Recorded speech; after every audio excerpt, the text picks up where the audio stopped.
Side with Clyde.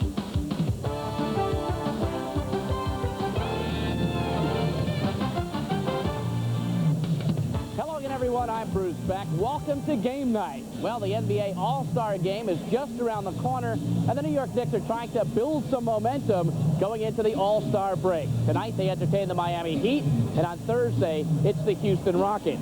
But if the Knicks want to build some momentum, they'll have to reverse the outcome of Sunday afternoon when they were beaten by the Golden State Warriors. It was an explosive ball game. Gerald Wilkins in transition goes to the hoop with ferocity. Number 30, Billy Owens of the Warriors, scores 2 of his season-high 30 points. Owens hit 11 of 15 from the field. John Stark dazzled the home crowd. 14 first-half points, including this off-balance move. Jackson dishing off as the Knicks led by 7 at the half. But Don Nelson told tiny Tim Hardaway to go to the hoop in the third quarter. And that's exactly what the point guard did. Hardaway had 16 in the third. He cruised around Mark Jackson and sliced the Knicks defense with a number of spectacular moves. Hardaway led the Warriors on a 32-21 third quarter burst. Here he goes coast to coast for the deuce. Pat Riley's Knicks could not regain the momentum in this ball game. Hardaway also added 13 assists. Here he slashes to the basket, feeds to Tyrone Hill as the third quarter comes to an end. And the Warriors' running game kept Patrick Ewing from dominating the way he did just 10 days ago in Oakland. Despite an erratic game from Chris Mullin, Hardaway and the Warriors would not be headed the final 120-113. Now, despite the loss, the Knicks remain atop the Atlantic Division by a game and a half over Boston, and a win tonight will guarantee the Knicks the divisional lead at the All-Star break this weekend. Well, you've heard of the expression, stand by your brother. Well, that's exactly what Gerald Wilkins is doing. The 7-year man from Tennessee, Chattanooga, is dedicating the rest of the season to big brother Dominique. The reason? Gerald made the pledge when the perennial All-Star Dominique was injured on January 28th in Philadelphia. The diagnosis was a ruptured Achilles tendon, which will ground the high-flying Hawk for 6 to 9 months. But while Dominique's wings are clipped, Gerald vows to soar, and thus far he's been true to his words. Since the injury to big brother Dominique, Gerald has picked it up, including a 22-point effort against the Washington Bullets. Wilkins candidly describes his source of motivation. Well, first of all, it's unfortunate that he had to sustain such an injury as he did, considering the year that he was having. And we talk all the time. We talk about how we like to go out and play and try to play hard every night, and that's something he did. So by him going down, it takes a little bit from what we've been trying to do every year as brothers. So I decided that I would go out and just play a little extra harder for him, because he loves to play so much that I would give an even harder effort, just for him. I'm going to play hard anyway, but just to go out and just make it happen for himself and for me. Now for the Alamo Scouting Report and a look at tonight's opponent, the Miami Heat. They are playing their best basketball this season. They've won 7 out of 10, 6 in a row at home, and yes, they are one of the most improved basketball teams in the NBA. After the Cleveland Cavs, it's the Knicks and the Miami Heat who have turned things around under first-year coach Kevin Lockery. They have improved by 8 games this year. And if the playoffs were to be held tomorrow, the Heat would be in. They currently hold the 8th spot in the Eastern Conference and are just 3 games away, 3 wins away from setting a franchise record. Their last ball game Sunday against Charlotte at the Miami Arena, Glenn Rice had a big ball game. He fueled the Nets for 28 points.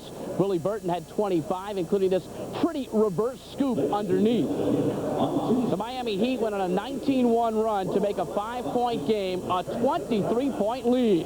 Kevin Edwards spots up and hits the J. And then Bimbo Coles, who had 11 assists, finds Willie Burton underneath. Burton was 8 for 12 from the field. The final 118-100, Miami over Charlotte.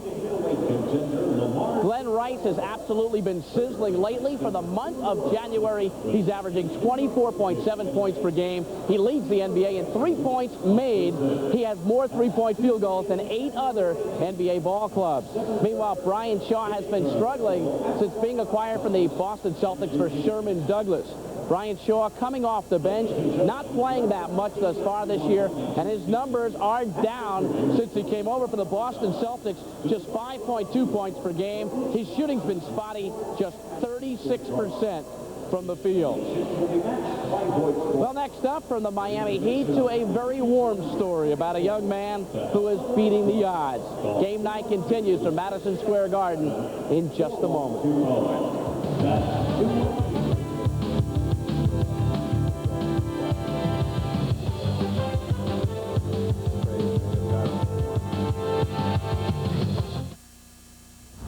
Something extraordinary is going on.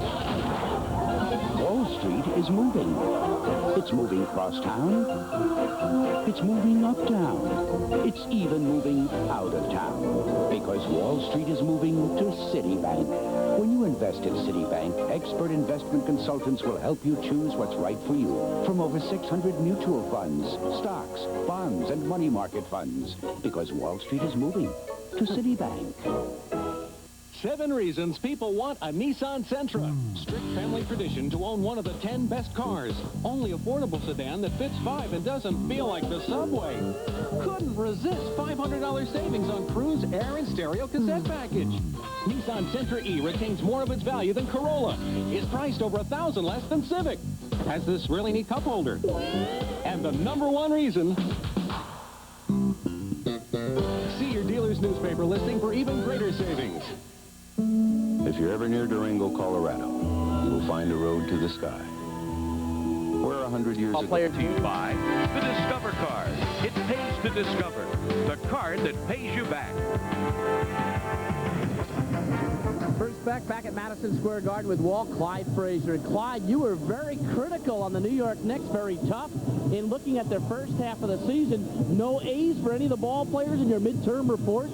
Yeah, Bruce, I wasn't really critical, but more analytical. If I give them an A, that means that they can't improve. So I gave Ewing a B+ and Mason a B+. All right, then, let's focus on tonight's ball game. The Knicks taking on the Miami Heat at Madison Square Garden, the 3rd meeting of the year.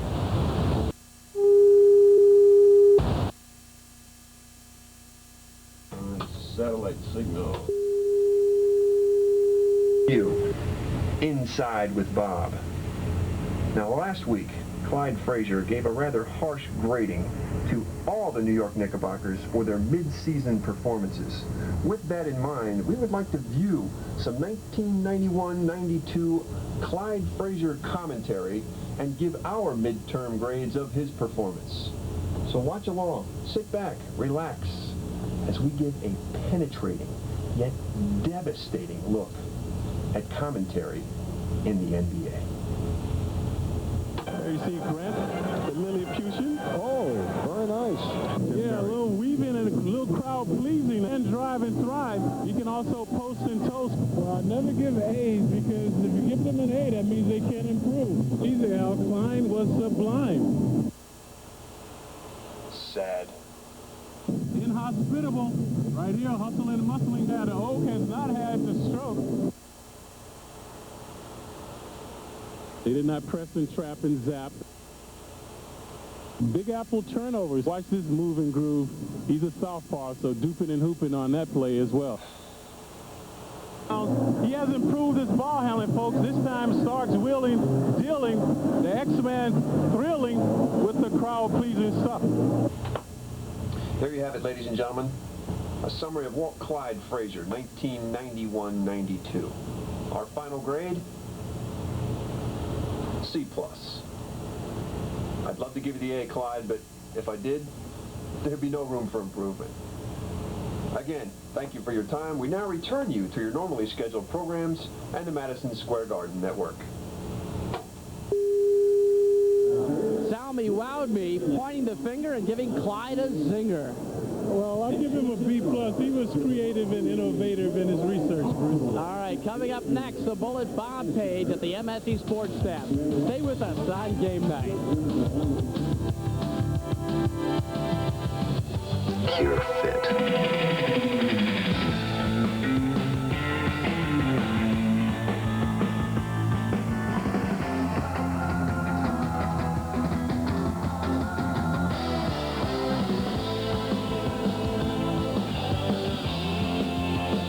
short.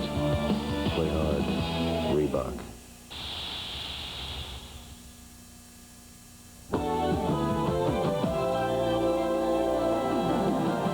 Hi, everybody. This is Bob Page back at our MSG Sports Desk studios. And what a game the Jazz and the Bulls staged late last night from Salt Lake City. They went 3 overtimes before Utah, maybe referee Tommy Wood, ganged up on Chicago. 126-123. Utah wins it. Michael Jordan could have put it away himself late in the second overtime, but he missed 2 free throws. Bulls lead is 3. John Stockton responds with a clutch three-pointer to tie and send the game to the third OT, sending Utah fans into ecstasy. Final seconds again. Jordan connects on a jumper that ties the game at 123. Simple instruction from Jerry Sloan, push it. Jeff Malone does. And as Malone goes up, Jordan reaches in. Looks like a good play. Malone takes a dive, and referee Wood buys it, calling Jordan for the foul. Phil Jackson went nuts. Michael went nuts and was ejected for his temper tantrum. Jeff Malone calmly sank 2 free throws plus the technical to give Utah its stirring 3-point victory.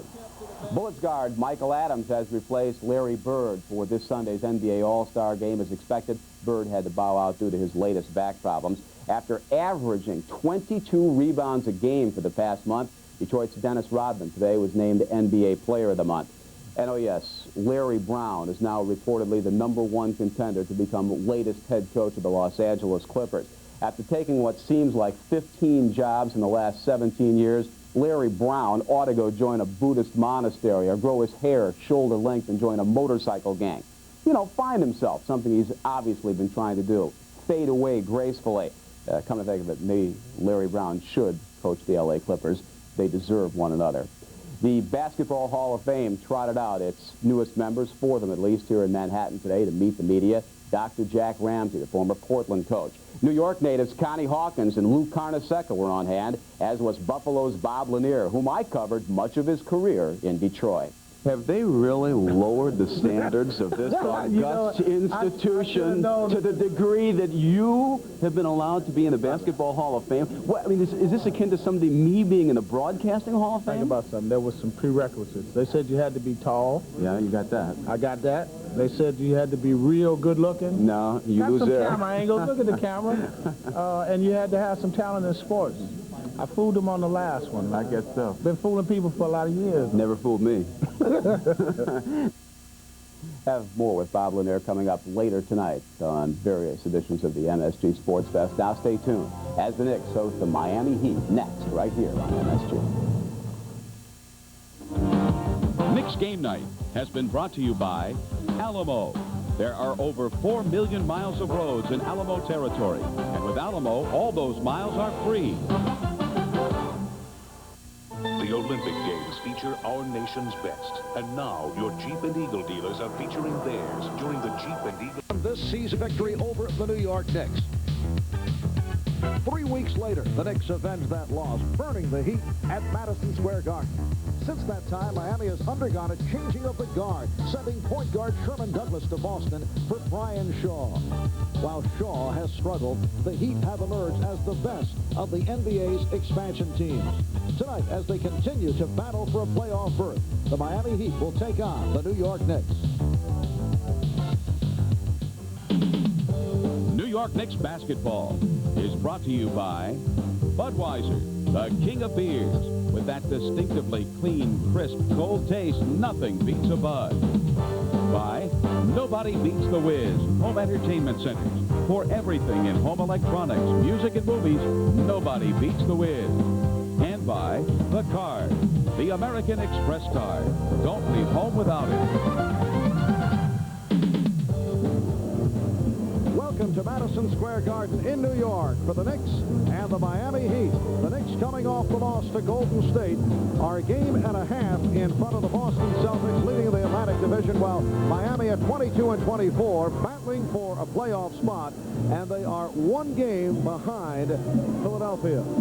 Hi, everybody. I'm Marv Albert, along with John Andres, and when the Knicks and Miami last met here at Madison Square Garden back in late November, it was an easy victory for the Knicks. And you recall that the game that saw Pat Riley give Gerald Wilkins the green light, and Gerald had his best game of the season. We could see more of the same philosophy tonight. Yes, prior to that, Marv, Marv, Pat Riley went to Gerald and asked him what he could do to help him loosen him up, and Gerald asked to be let go a little bit, let him play a little more one-on-one basketball, and from then on, Gerald has changed a lot for the Knicks, and certainly for the better, but that night, he really got it going with his one-on-one play. He was isolated once on Kevin Edwards and showed him a post-up move inside. Then Glenn Rice was matched up on him one-on-one, and he even found a way around Glenn Rice with a very tricky spin move to the basket. And Grant Long also, after a pick, fell victim to Gerald Wilkins' one-on-one move. Gerald with a tough fake and then a fall-away jump shot. An excellent shooting game for Gerald on November 26. 28 points, 13 out of 21 from the field, and that certainly changed things in many ways for Gerald this season. How about the Miami Heat? They have won 7 out of the last 10. They have had a surprisingly solid season, and one of the major reasons for that, the 3-year NBA veteran out of Michigan, Glenn Rice, who not only is hitting the 3, but he's been more effective going to the drive. And the Knicks have had difficulties over the years with Rice, who was a question mark tonight because of swollen glands, but he said he'll give it a try. And that's bad news for the Knicks because Glenn Rice continues to get better. And as you say, Marv, it's that move to the basket that has made him so tough. At 6'8", he plays as a guard, but when he wants to go to the hoop, he is extremely tough. At 6'8", very few guards can stop him, and several times this year he's taken that ball to the basket as he did there instead of stopping for the jump shot. However, Bimbo Coles knows what to do when Glenn Rice is on the perimeter, hits him there for a 3. In fact, he's made more threes than any player in the league, and right now averaging over 20 a game, shooting very well at 47%, and making a decent percent of the threes at 39%, considering how many he takes game in and game out. So the Knicks and the Miami Heat completing their pregame warm-ups, and we'll be back with the opening tip right after we hear these words.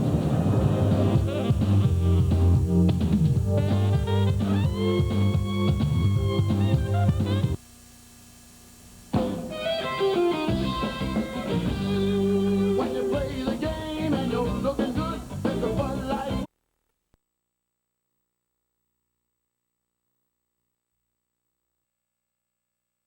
New York Knicks at 28 and 16. They've won 16 of 21 here at Madison Square Garden, going up against a Miami Heat club that has won only 5 and lost 18 on the road. And we are now set for the introduction of the starting lineups.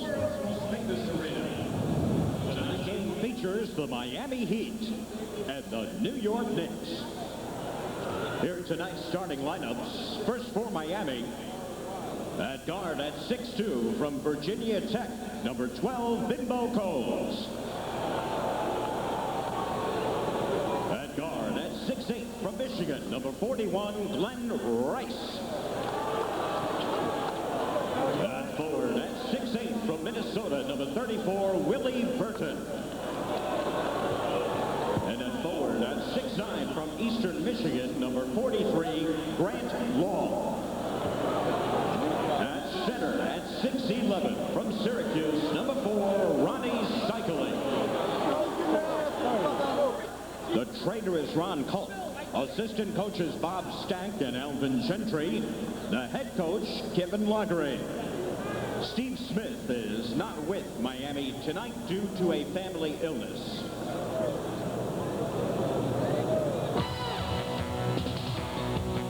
And now, please welcome your New York Knicks.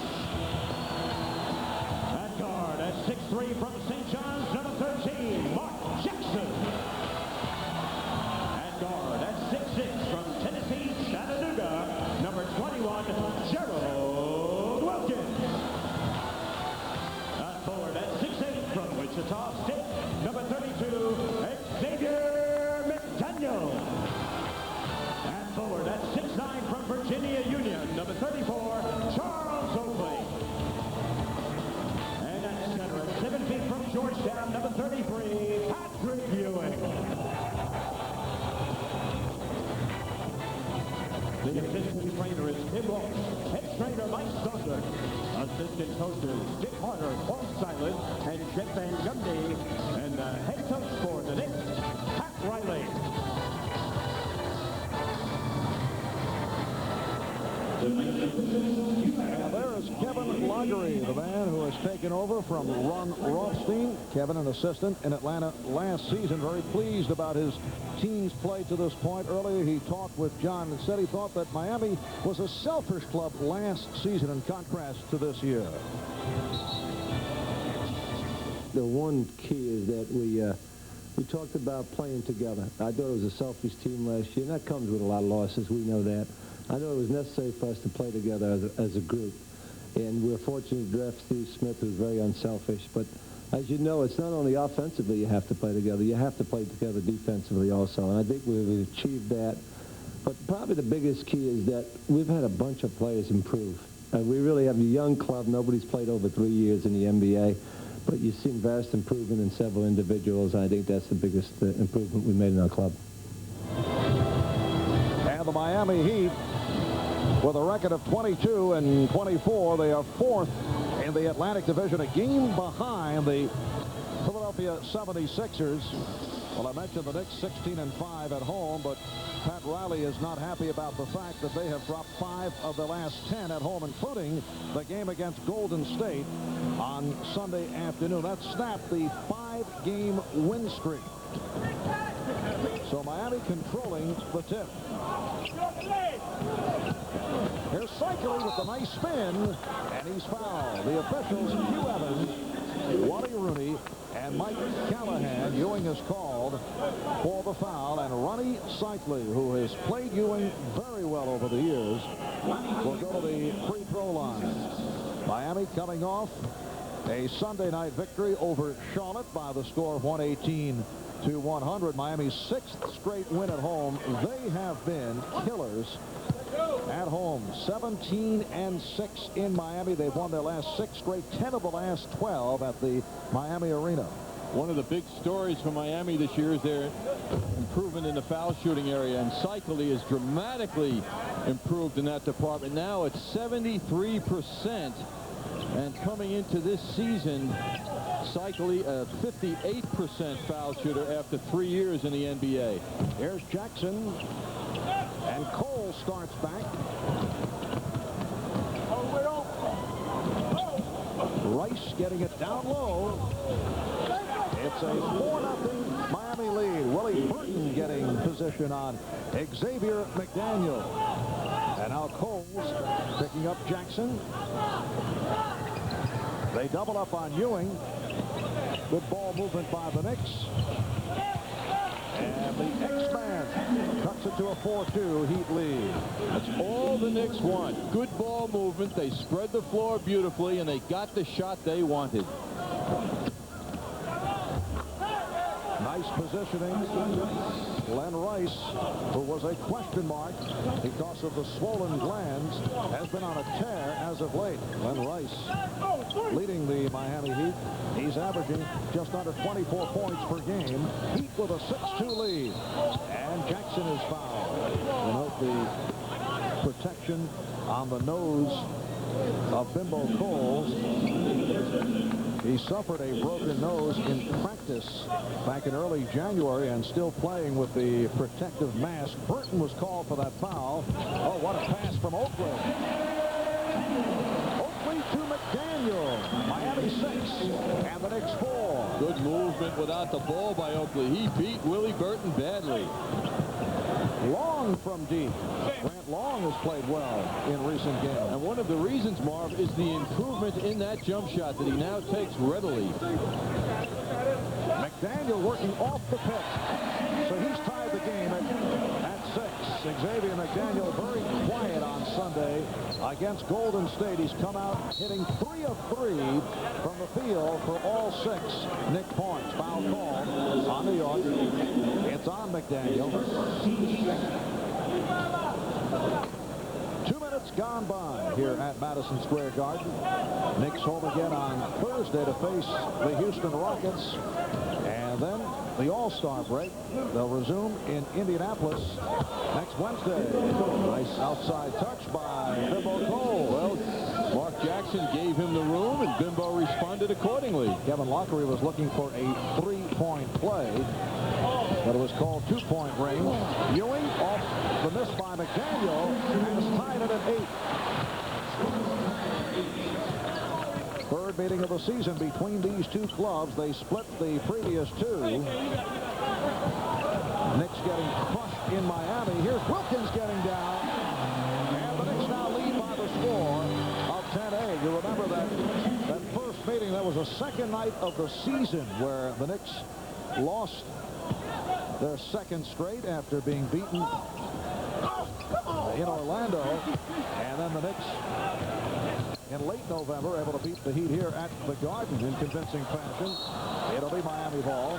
Gerald Wilkins a little off target on that intended pass from McDaniel. Knicks moving well up the court. But tonight the focus for Pat Riley and his team is defensive transition. That's what, upon reviewing the Golden State game on tape yesterday at practice, that's what Pat Riley found that his team lacked the most. Well, the discussion, I believe, revolves around the three-point shot, at least according to Kevin Lockery. Bimbo Coles was able to hit from deep, and the officials wanted to talk it over, and they are saying it is a two-pointer.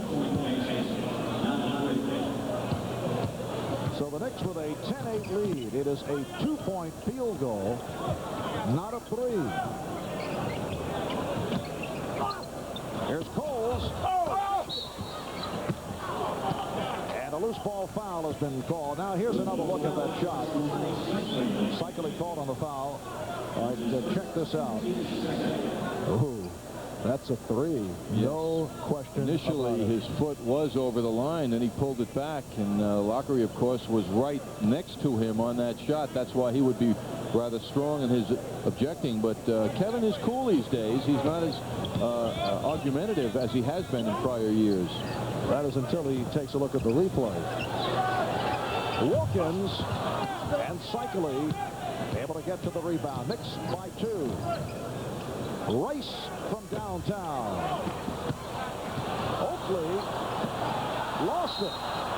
And the foul called, a reach-in. It's the most unusual foul called on a man on the floor reaching in. Oakley picks it up. It's a non-shooting foul. And Burton will put it in play. On the subject of three-pointers, Glenn Rice leads the NBA in three-pointers made with 79. And he's third in the league in attempts with 203 coming into tonight.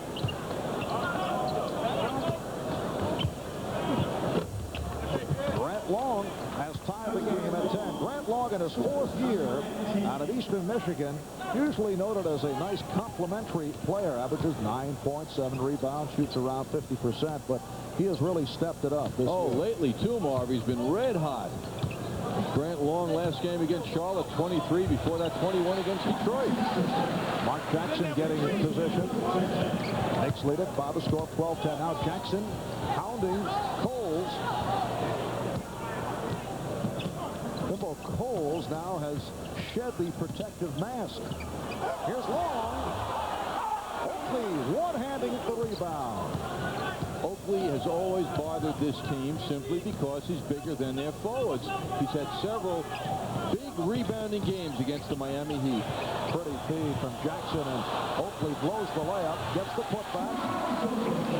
Well, Charles wanted to add to the rebound total, and he's given the Knicks a 14-10 lead. Got a good look there, too, at how Charles spreads those people out with his superior physique.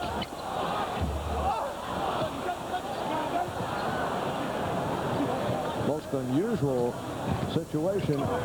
Everyone on the floor for both clubs in the scoring column.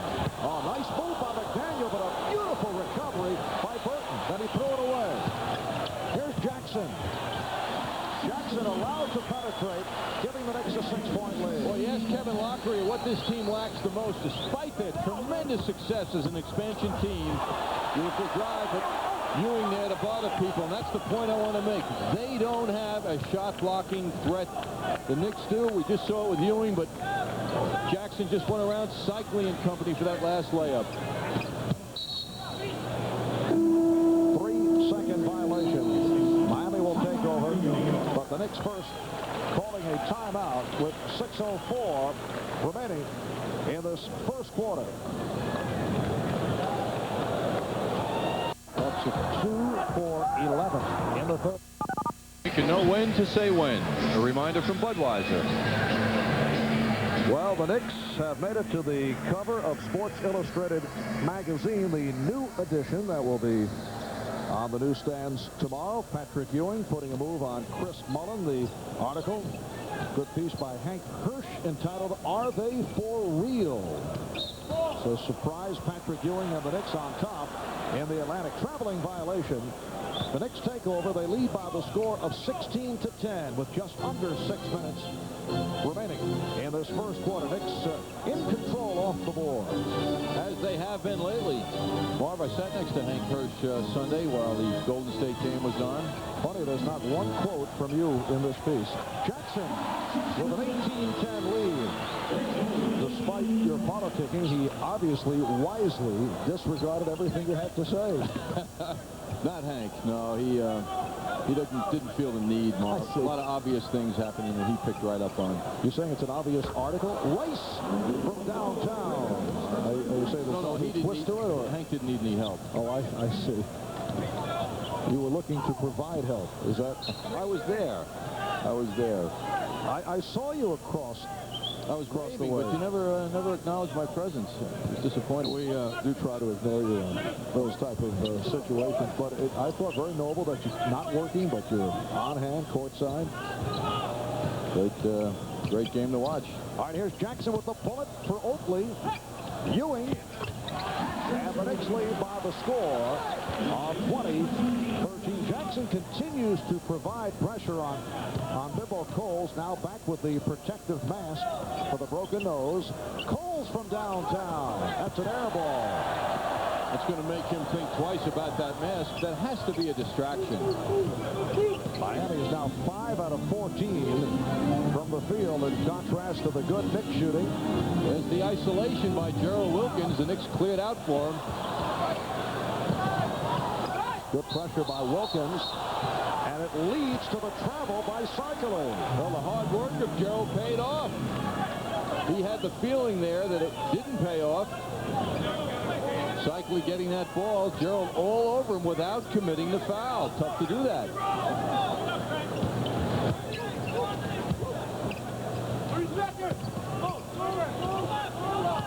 Again, Wilkins one-on-one. This time goes against Long. Miami on the run. Rice. Now you see Pat Riley won't be happy about that, because in defensive transition, Rice was all alone. McDaniel. He has 8 points. The Knicks 22. Miami 15. It's not like Rice is an unknown out there. He's their leading scorer. Glenn Rice led Michigan to the 1989 National Championship. Burton will go to the foul line. Willie Burton in his second season from the University of Minnesota, coming off a solid rookie year, averaged 12 points per game. Although he did not shoot well at 44%. Oakley called for that foul, his second. Burton averaging about 12 per game once again, and shooting about the same. One thing Kevin Lockery is very happy about, like Rice, he is going to the basket much more and with greater success. Kevin told me before the game he had been relying too much on the jump shot, which is a good shot, but the variety in his game has made him very effective. The Knicks lead Miami 22-17. Anthony Mason is getting set to come on.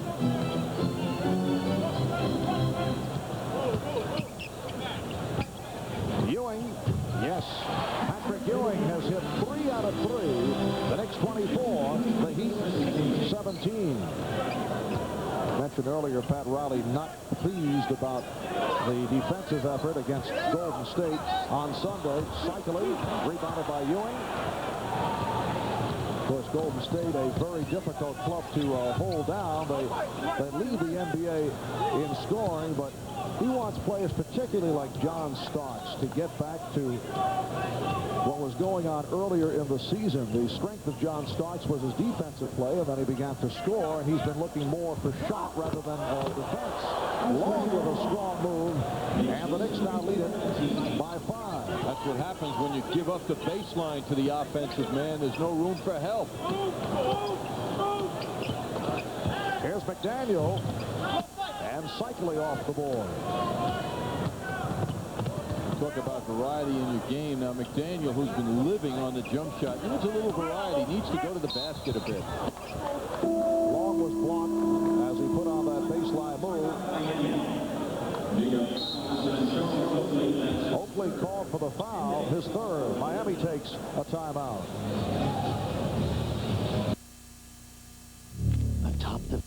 Tickets are now on sale at the Garden box office and all Ticketmaster locations. To call, to write a charge by phone, call 212-307-7171. Transition defense, the name of the challenge for the Knicks tonight. On that Gerald Wilkins miss, Miami gets that fast break going, and they beat the Knicks down. They find their best man, their man they want to have the ball, Glenn Rice, open for that jump shot. Charles Oakley committed the foul a moment ago, his third. That sends Grant Long to the free throw line, and Pat Riley has inserted Anthony Mason for Oakley. Oakley with 6 rebounds over the first 10 minutes of this first quarter. Grant Long, a 78% free throw shooter, which is what he shot at last year. Last year is the year he made the big turnaround from 71 the prior year. And Miami, as you mentioned, much improved at the line. They're now number 5 in the NBA at 79%. McDaniel was let free. That's miscommunication. Ronnie Cycling shaking his head as the Heat heads down court. Knicks now with a 26-21 lead. Well, I'm sure he senses a certain amount of responsibility as the big man, and he had nothing to do with that layup, and that's what kind of disappointed him, I'm sure. Shot clock at 5. Cycling, played by Mason. Nice turnaround move by Cycling. His first field goal, he has 4. It's the Knicks by 3. Kiki Vandeweghe will come on in a moment. Burton with the steal. And Burton is fouled by Jackson. Good foul by Mark Jackson. It prevented the easy layup. So Burton to the foul line. Burton showing some quickness, getting out, stealing that ball from Gerald Wilkins. Jackson comes on and makes a hard foul, attempting to go for the ball. That's the kind of foul the Knicks should commit more of, actually. Not intending to hurt, but make that team know that it's not going to be easy to score layups against your team. Kiki Vandeweghe has checked in, replacing Xavier McDaniel. Sits down with 10 points. High man, 5 for 8 from the field. Knicks now by 1 with 1:25 remaining in this first quarter. The Heat doing it at the foul line. Knicks have not gone to the line. And Ewing now will go to the free throw line. Cycling and Coles converging. And Cycling picks it up. That's his second. So the Knicks with their first free throw opportunity of the game. Well, that's one of the points that the Knicks find to be a continuing problem. They don't get their people to the line enough. And that includes the guards. Surprising how little Gerald Wilkins goes to the line, considering how much he drives to the basket and how tough he is at going to the basket. And Ewing missing on both. Mason was able to keep it alive. John Starks has come on. Starks replacing Wilkins. Here's Rice with a quick release. His 4th field goal, 9 points for Rice. The Knicks in Miami tied at 27 at 1 point. The Knicks led by as many as 8. 55 seconds remaining in the first. Vandeweghe, yes. Kiki Vandeweghe off the bench and able to connect. Well, apparently the score was incorrect a moment ago. Now the Knicks lead 28-27. The scoreboard was wrong. And Burton once again drew the foul. Vandeweghe picks it up. So Willie Burton spending quite a bit of time at the line. Burton is 4 for 4 from the line. Burton comes in as a 12-point-a-game scorer, but boy, has that story been different of late. As we mentioned, he comes off a 25-point game against Charlotte Sunday, shot 8 out of 12, 9 out of 10 from the field. But all the prior games of late, the last 5 games, he's been well over 12 points a game. Alec Kessler has come on for the first time, replacing Ronnie Cycli. Alec Kessler, a #1 draft pick out of Georgia, just has not done what the Heat had hoped for. He's been a player coming off the bench, averaging 6 points per game. Kessler called for that foul.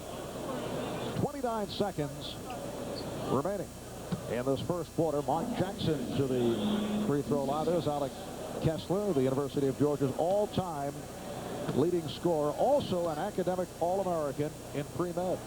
Well, his problem, despite his 6'11" size, is he doesn't have moves inside the foul line. He's an excellent outside shooter and certainly a big guy, but when he gets the ball down low, it's difficult for him to put it in the basket. Similar problems to the kind that Charles Oakley has inside the foul line.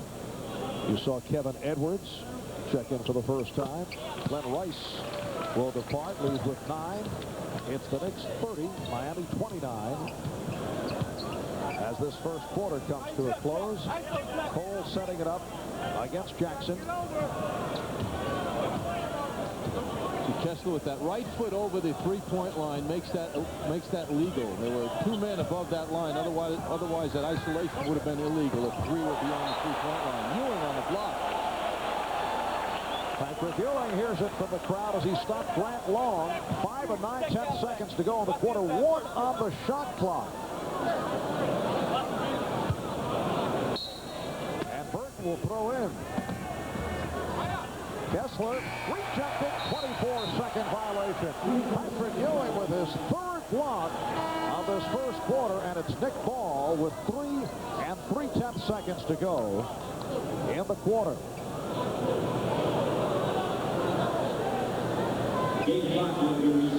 Now they're resetting the game clock. Knicks lead it by the score of 30-29. It should be 5 and 2/10 seconds.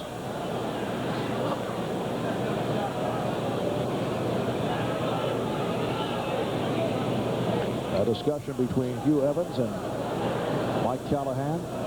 Anthony Mason will throw it in. Ewing for 3.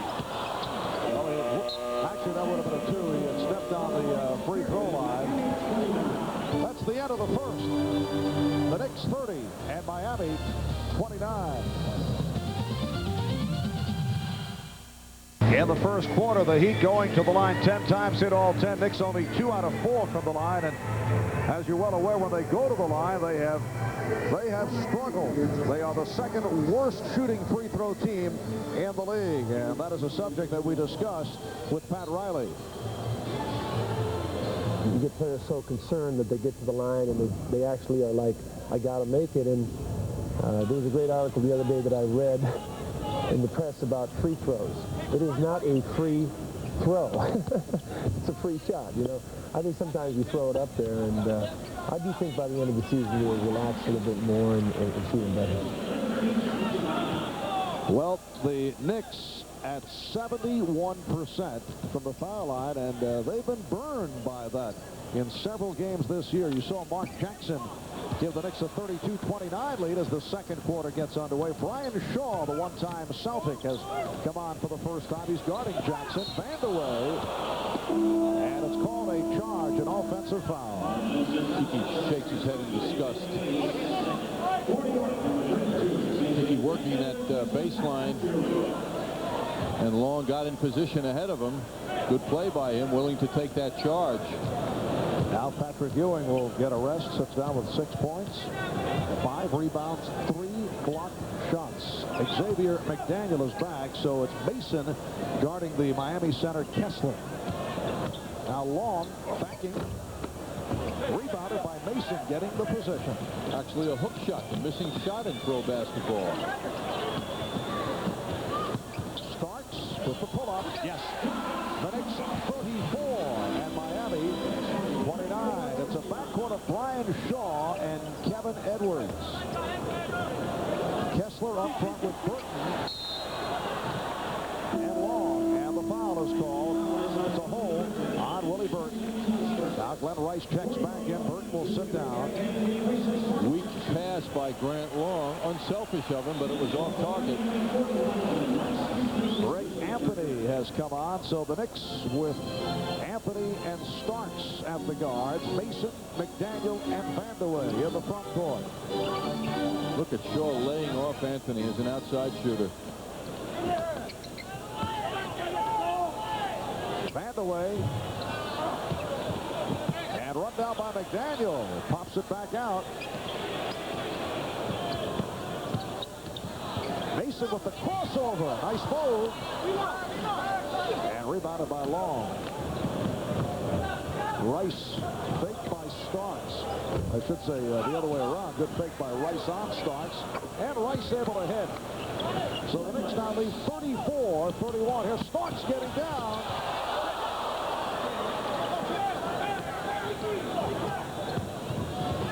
Knicks with a 3-point lead, 2.5 gone by in the second.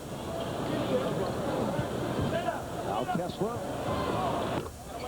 Nice turnaround by Alec Kessler. Well, he's significantly taller than Mason, so he could turn around and face him and take that jump shot without his vision being impaired. The Knicks 34, Miami 33. Now Kessler out on Starks on a switch. Starks from downtown.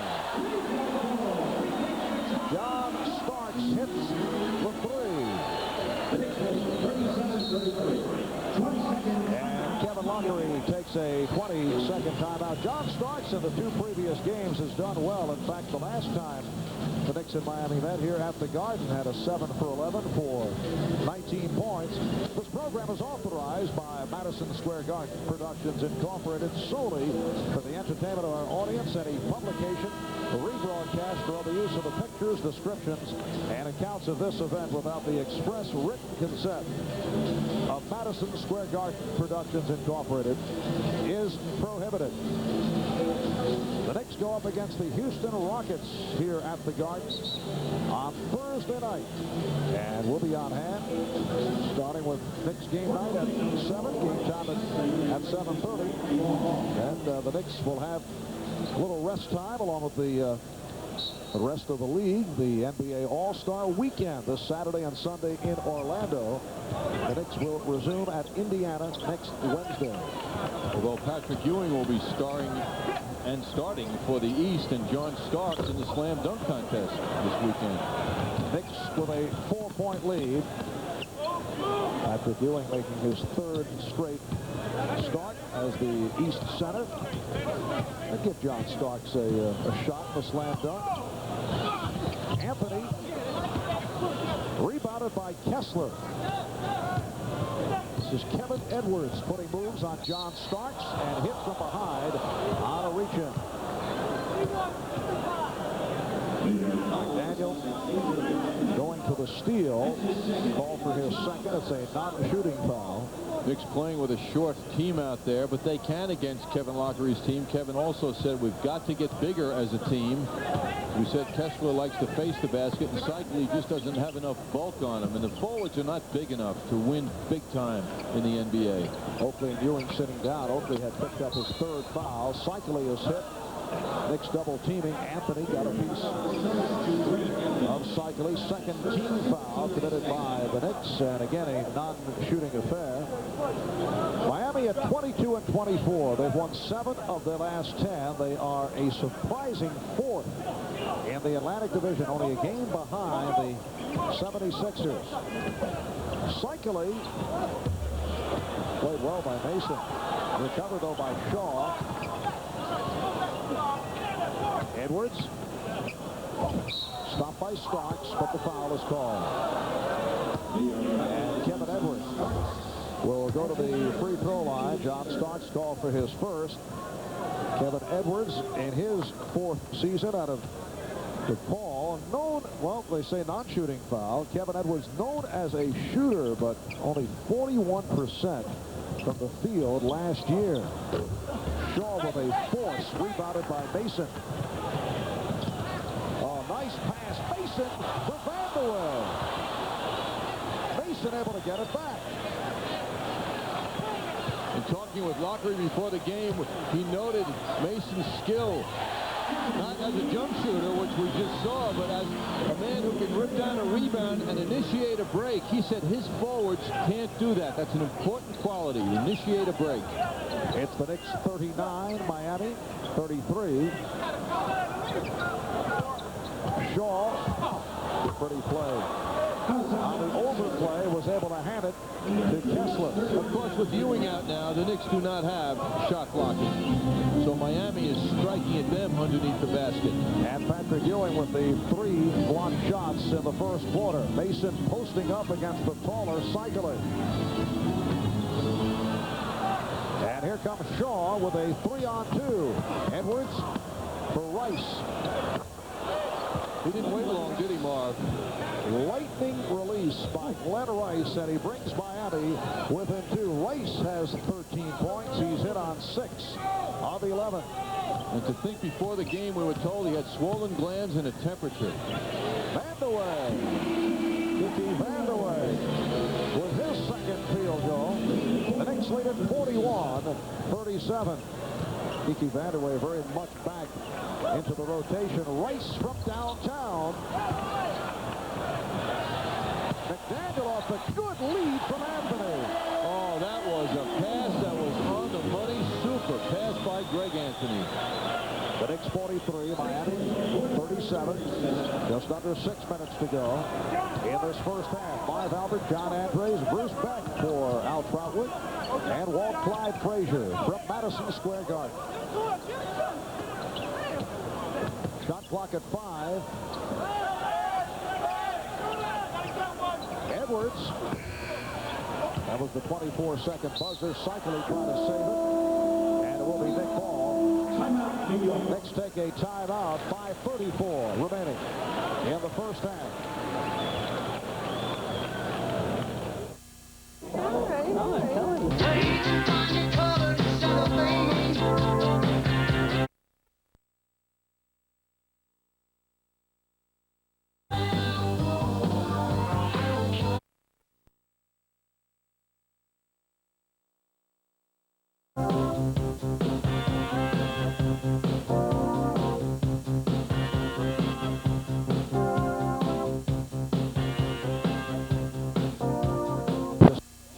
Ewing.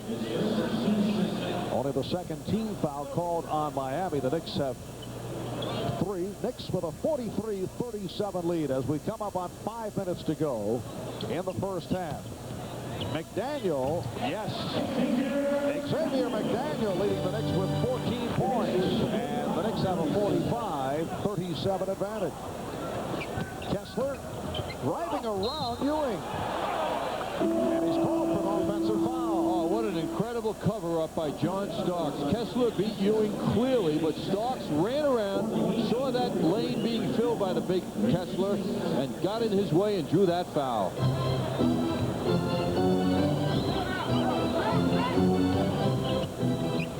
Anthony and Starks now in the backcourt. Ewing able to bank it home over Cycling. Ewing is up front with Mason and McDaniel, and the Knicks extend to their biggest lead of the game, a margin of 10. I get a sense that Cycling is very quiet out here tonight in the first half. And Long able to get to the loose ball, and he's hit from behind by Anthony. The Knicks committing their 4th team foul.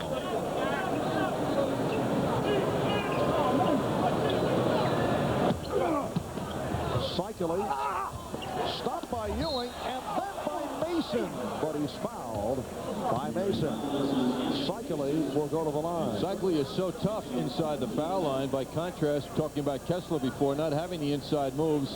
This isn't a particularly flashy move. We've seen much slicker moves from him, but here he digs very hard.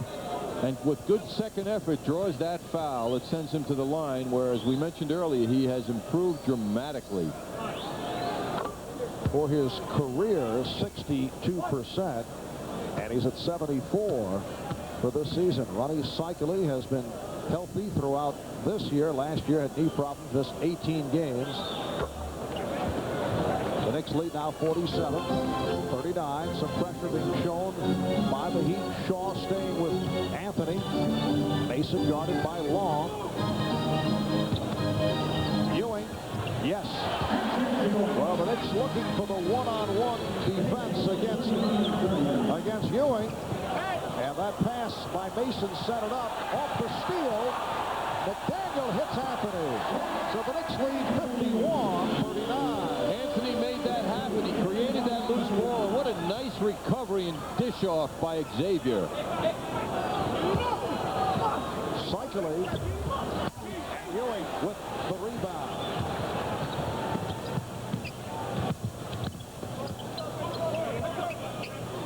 Here's Ewing from deep. He's hitting the outside shot. Patrick Ewing has 12, and he's connected on 6 of 7 from the field. Timeout taken by Miami. The Knicks 53, the Heat 39, 3.5 to go in the first half. Well, Patrick Ewing and Xavier McDaniel have been the hot men. Ewing 6 for 7, McDaniel 7 for 10. A 14-2 run by the Knicks, and they now lead it by 14. Biggest lead of the night. Rice with the fake. Anthony off the board.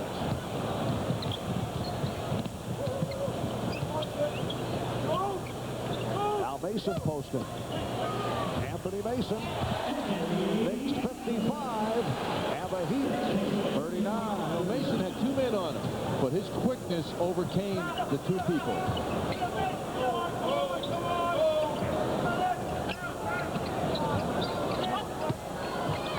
Cycling.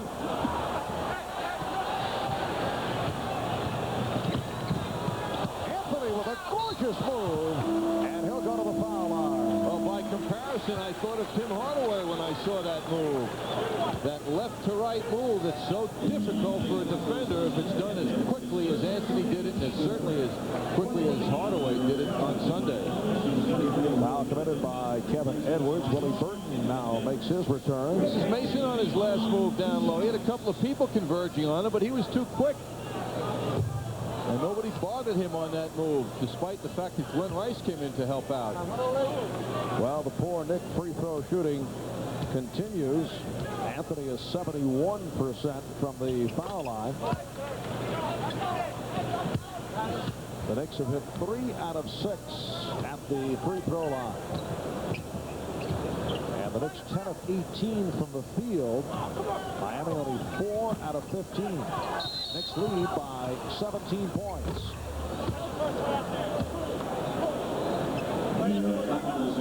Foul called on Starks. Interesting watching McDaniel react to that whistle, because he did a heck of a job defensively beating his man to position, and the whistle was blown. He thought it was on him, and he was ready to scowl a bit. Starks called for his second and puts the Knicks over the foul limit. And Glenn Rice, an 84% free throw shooter, goes to the line. Miami coaching staff would like Glenn to go to the line even more frequently. He has, as opposed to last year. One of the reasons they like to see him go to the drive more often, which he has.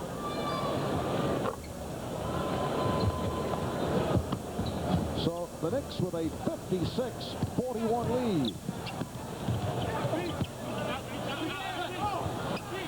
Ewing fouled off the triple pump. Cycli called for his third. The problem Cycli has is that he can't keep Ewing from the position he wants.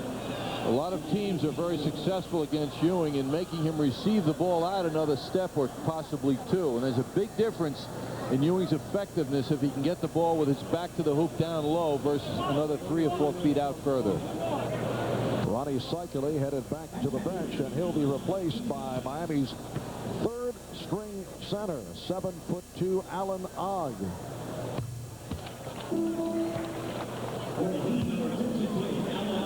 Here is Ogg senior out of Alabama Birmingham, signed as a free agent last August. Cycli sitting down with 6 points. Ogg had been waived and re-signed when Cycli injured his knee. Strictly a shot blocker. Doesn't rebound, doesn't score. Alan Ogg on the floor now guarding Xavier McDaniel. Ewing, and the Knicks with a 59-41 lead. 2:05 remaining in this first half. Talk about Ogg. 11 blocks this season. In 25 games he's played out of the team's 46. He is the luxury. Mason hearing it from the crowd off the dribble move. Starks try to connect down low with McDaniel.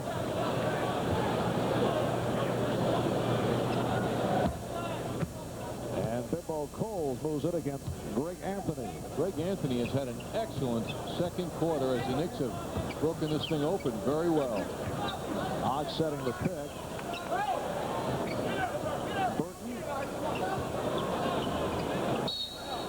Good defensive sequence by the Knicks, although the foul was called on Mason. That is his second. That's the kind of foul players have a problem with, Mason would, because there was very incidental contact down low. Usually they allow a lot more contact with the big people down low around the basket than they did on that call.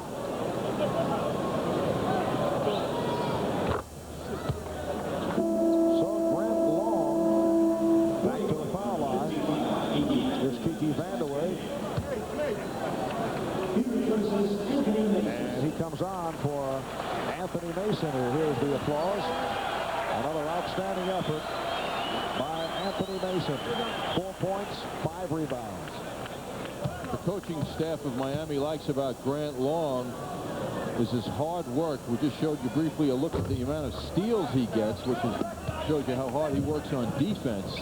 But every night they know they're going to get the big effort from Grant Long. Yes, he's second in steals among big men. That means centers and power forwards, second to David Robinson. McDaniel called for steps. The Knicks by 16, breaking it open here in the second quarter as we come up on 1 minute remaining of the half.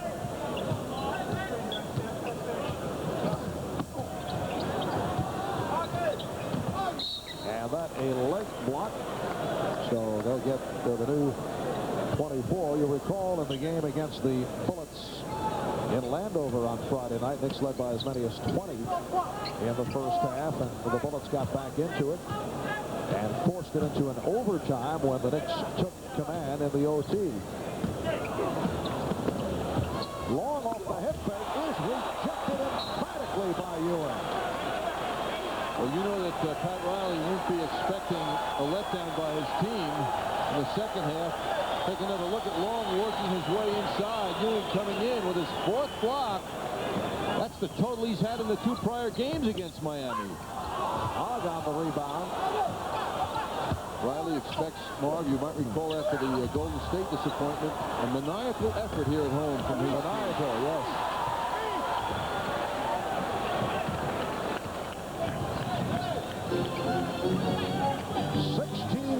Knick lead with 25 seconds remaining in the half. 6 on the shot clock. Starks back for Ewing.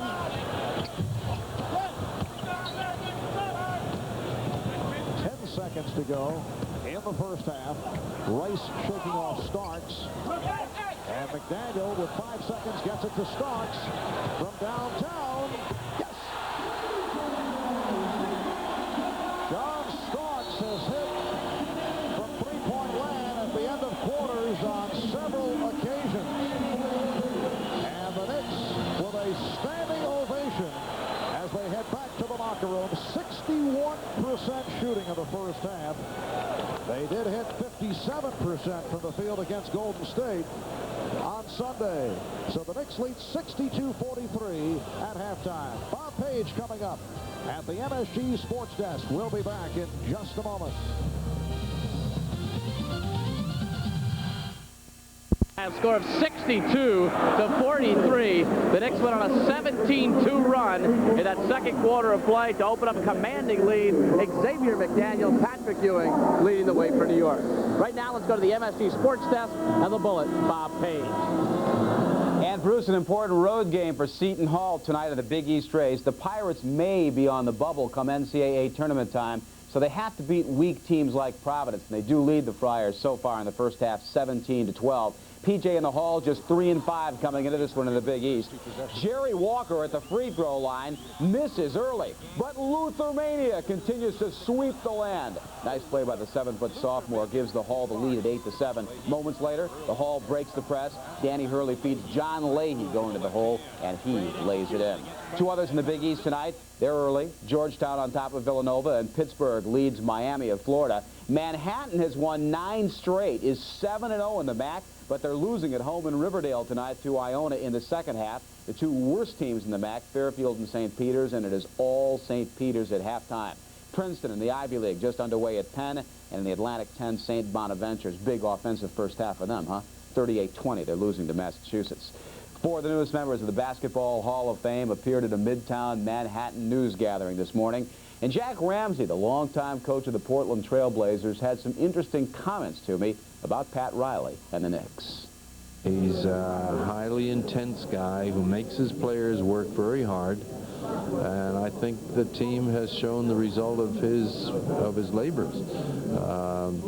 They're in first place in the division, but more than that, I think more than that, they are playing together better. They're playing with greater intensity. They're winning close games, and they've made some good player acquisitions too. And Michael Adams was named to the Eastern Conference All-Star team today, replacing Larry Bird, who, as you know, remains out with his latest spate of back difficulties. I'll have more right after these messages. His rape trial in Indianapolis. This time the mother of Tyson's accuser took the witness stand and said that her daughter has been shattered by this experience, that she now has nightmares over the alleged incident. At least one juror was moved to tears. Well, a lot of us have been moved to laughter or disgust at the spare tire around the belly of 43-year-old, or is it 44-year-old Larry Holmes now. The former heavyweight king fights Ray Mercer this coming Friday night in Atlantic City, and I couldn't believe that Holmes would step into the ring in the condition that he's in. I don't care how you think I look, and I don't think you look in better shape than me, because you ain't the one that's climbing through the ropes, and you ain't the one that fight me. If you had to fight me, I don't think you would be saying all of that. Larry, it's easy for you to sit behind the desk over there and talk about me. Larry, but if you would clam yourself in the ring there, you'd see the difference. We got to go, but believe me, big fella, for the kind of money that you all are making, I would be happy to fight you, and I'd go down in the first round just like Jamie Leach did. Jamie Howe, hard to tell the bums apart. That was live at 7. We'll have more of the Larry Holmes interview at 11 tonight. And at the Meadowlands, Devils lead Philadelphia 1-0 in the second. Back to Bruce in just a moment. Heat at the half at Madison Square Garden. The leading scorer summary brought to you by your Tri-State Jeep and Eagle dealers, Advantage Jeep and Eagle. Patrick Ewing, big first half, 15 points, 8 boards, and 4 blocks. McDaniel with 14. Jackson with 10 on the bench. Did a heck of a job igniting the club in the second quarter of play. For the Heat, Glenn Rice had 15, but he was only 6 of 15 from the field, and Long had 8 points on 2 of 9 shooting. So the Heat really struggling from the field in that first half of play. Bruce Beck reunited with Walt Clyde Frazier. You know, Xavier McDaniel did not play well against Golden State on Sunday. He had only 13 points. He's already got 14 in the first half tonight, Clyde, and he's played with a lot of emotion. Yeah, indeed, Bruce. The X-Man has become one of those guys. He's either erratic or dramatic. Thus far, very dramatic and emphatic, especially from the perimeter with his jumper. Patrick Ewing dominant in the first half. Yeah, Ewing cycling has been unable to contain him, not only on the offense for Patrick, but also rejecting shots to catapult the Knicks in transition as well. Lots of highlights in this first half of play, especially for the New York Knicks. And the highlights are brought to you by Minolta, creators of the world's most responsive SLR cameras, the new Maxim XI series.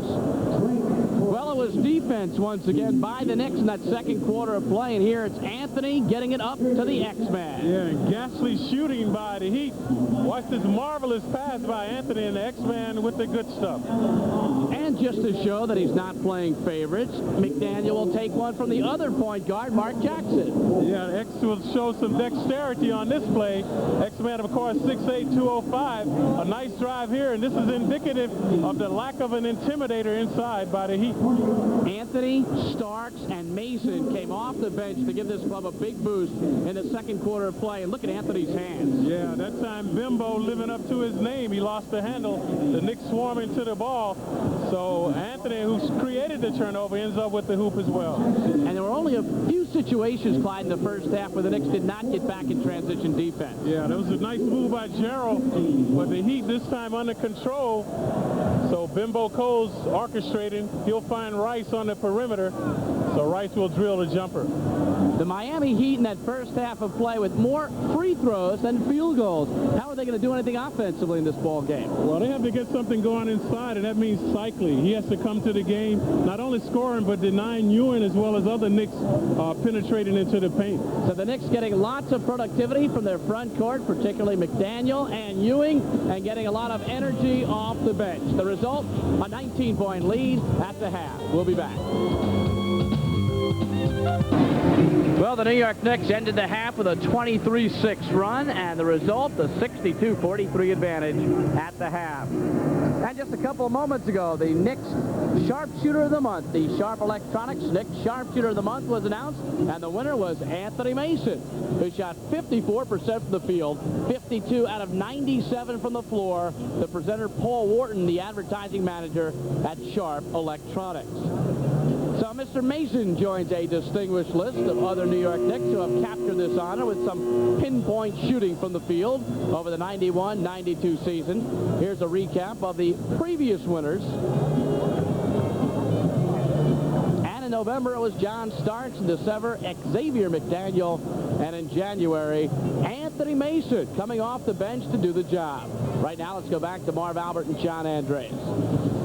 All right, Bruce, a look at the shooting in the first half. The Knicks were on fire at 61% from the field. Miami at 31%. They hit only 4 of 21 in the second quarter. They were outscored 32-14 in the second. Look at that number of field goals, 28 for the Knicks to 13. And the foul shooting, remarkable. Because of those 13 field goals, the Heat have relied so much on their foul shooting, which has been perfect. Knicks, of course, very much in control on the boards with 27, led by Patrick Ewing's 8 rebounds. Looking now at our Toyota matchup, the two big men, usually the center of attention, and the Knicks enjoying a much greater proportion of output from Patrick Ewing than Cycli has given Miami. And the Knicks open up with Wilkins and Jackson in the backcourt. Oakley, Ewing, and McDaniel up front. Jackson. So Mark Jackson extends to a 64-43 Knick lead. And this is their biggest lead of the game. Cycli up front with Rice and Long. Coles and Burton in the backcourt. Cycli forced into a very difficult shot. Willie Burton is down, and he is hurt. Wilkins, Knicks lead at 66-43. Kevin Lawfrey wanted a 20-second timeout. Here's Burton, who's hurt, and gets a pass from Rice. How could Rice do that? The guy's holding his shoulder, obviously in pain. Foul call, though, on McDaniel, and his third.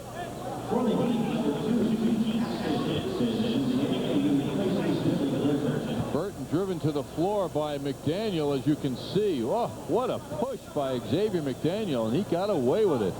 And Burton now will sit down after injuring his shoulder. Keith Askins, who has been on the injury list, he's been out a couple of weeks with a sprained ankle and knee, has come on for the first time. Cycli, and the Knicks now lead 66-45. What a lovely move by Cycli, going to that left hand. That's only his second field goal in the game. He's got to do more for this team. Wilkins gets it back outside. Oakley. And Askins on the rebound. Keith Askins, a second-year player from Alabama. Grant Long will go to the line.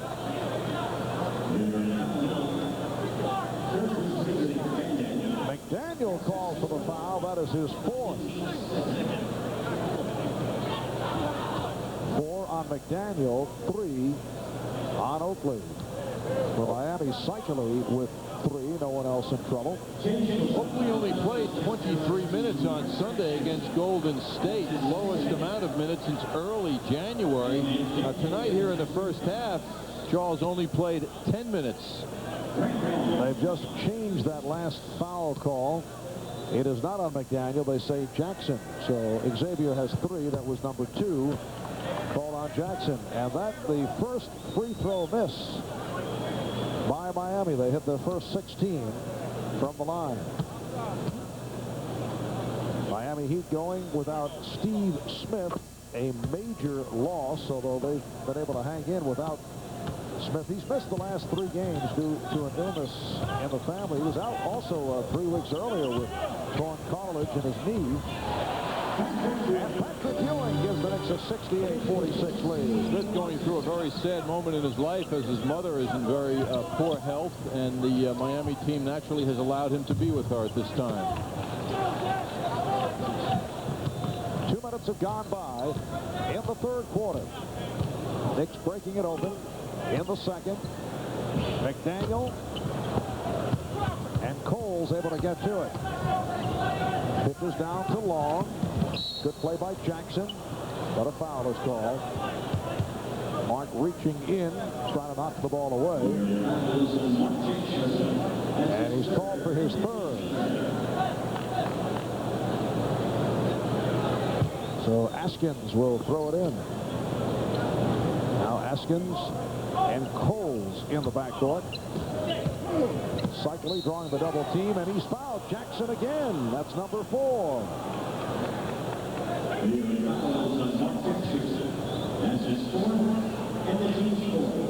The Knicks very quickly have compiled 4 team fouls. Greg Anthony will come on for Mark Jackson.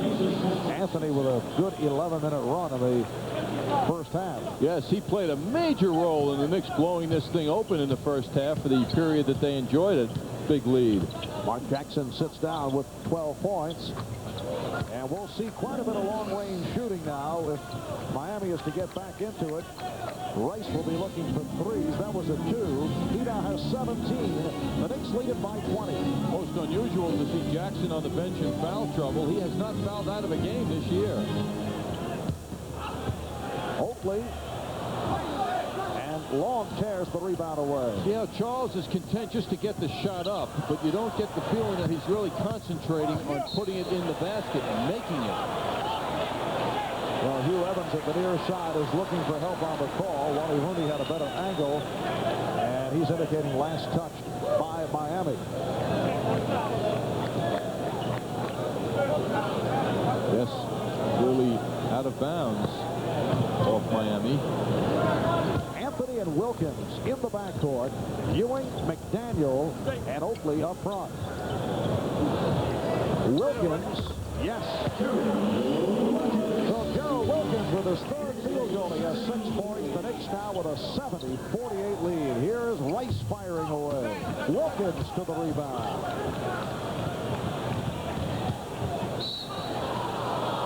And the foul is called.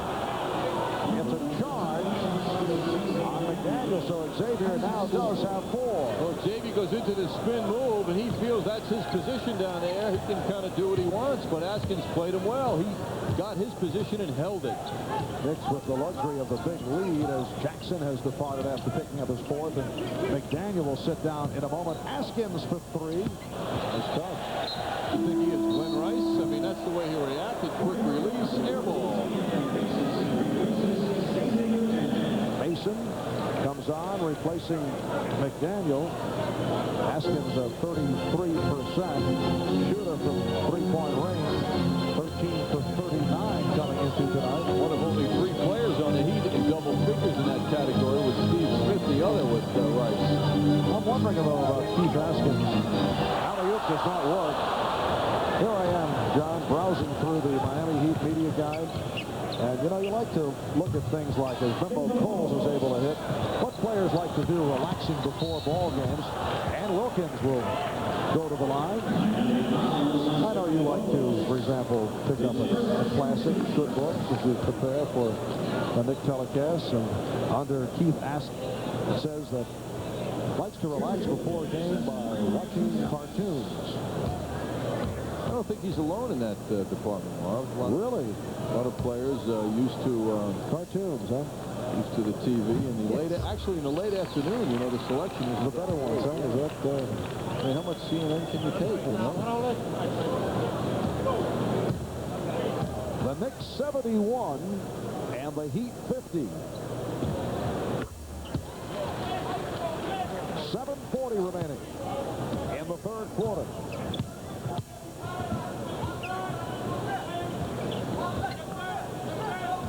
Wilkins with a good job fronting Rice. Long played by Oakley. Well, Lockery likes the isolation game. Ewing was able to help out, cycling. So the Knicks now lead it 72-52. Cycling held both arms up as if to say, how could there not have been a foul on that play? And that is called a discontinue on Anthony Mason. This game is going downhill, Marv. It's going in the wrong direction for the fans and for the Miami Heat, although the Knicks are pretty happy, I'm sure. Well, not much happening out there with the big lead. And a loose ball foul called. It's called on Grant Long. That is his first. And the Knicks take a timeout with 5 minutes gone by in the third quarter. Than you think. And there's no comparison when you look at bench play tonight between the Knicks and the Heat. The Knicks with 19 points from the bench on 8 out of 14 from the field. The Heat are dying right now. Yes, the combination of Starks, Vandeweghe, Mason, and Anthony contributing to that dominance off the bench. The Knicks lead it 72-52. It is Nick Ball as we pick it up following the timeout. Miami has had many problems away from home in contrast to the way they played at the Miami Arena. 5-18 on the road. Here's Wilkins, stopped by Cycling, and the foul is called. That is number 4 on Cycling. Miami at home 17-6. That is 1 win away from matching the franchise record for home wins in a season that was established last year with a victory Sunday against Charlotte, and made it 17-6. 6 straight wins in Miami. Knicks are 16-5 at home, so they're very close to each other. Knicks are having a fine season. Gives you an idea how happy the coaching staff of Miami is in Miami. But on the road, they've gotten used to losing, and I get that feeling, Mark, that that's how they're playing tonight. I have never felt that Cycling, for some reason, is really working hard on Patrick Ewing tonight. I think he was outworked by Ewing in the first half. Now he's got a long way to come back into this game and be a factor. And he's playing with 4 personal fouls. Meanwhile, Ewing's had the hot hand. He's had an excellent game. 8 for 10 for the field, 10 rebounds, 4 blocks. Pat Riley did not like the call and involved in a discussion with Hugh Evans.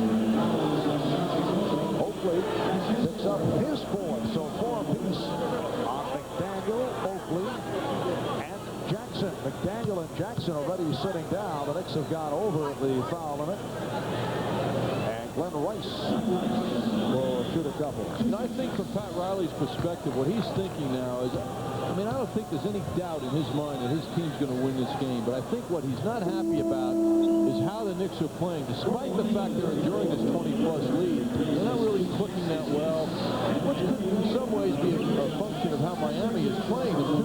Sometimes when there are too many selections you have on offense, you don't function well when there are players have so many options. It's better if you don't have all that many. But the Knicks are not looking that particularly sharp. They're just working harder and have better players right now. Pressure by Miami, and it leads to a Knick turnover. Miami did force 29 turnovers by Charlotte on Sunday. That was a franchise record for the Charlotte Hornets. Burton. Wild shot by Willie Burton. Knicks have committed 11 turnovers tonight. Wilkins. Yes, and it counts. Well, at the beginning of this game, we highlighted Gerald Wilkins' play going back to the last time these two teams met, and how Gerald had gotten the okay to go one-on-one a lot after a game against Houston. Next game was Miami. Pat Riley went up and said, Gerald, how can we help you? And he said, well, I'd like to be isolated. I'd like to go one-on-one a little bit. And Gerald has shown tonight that he is still able to do that against the Miami Heat quite well. Foul called on Burton. Wilkins has 13. The Knicks lead at 77-54. Just under 6 minutes to go in the third.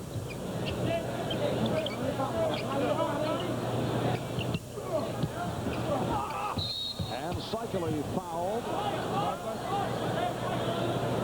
Ewing called for his second. He succeeded in drawing Patrick Ewing into the foul, but then he couldn't get rid of Patrick. It was like he was suctioned onto Cycling. Ronnie Cycling 4 for 4 from the foul line.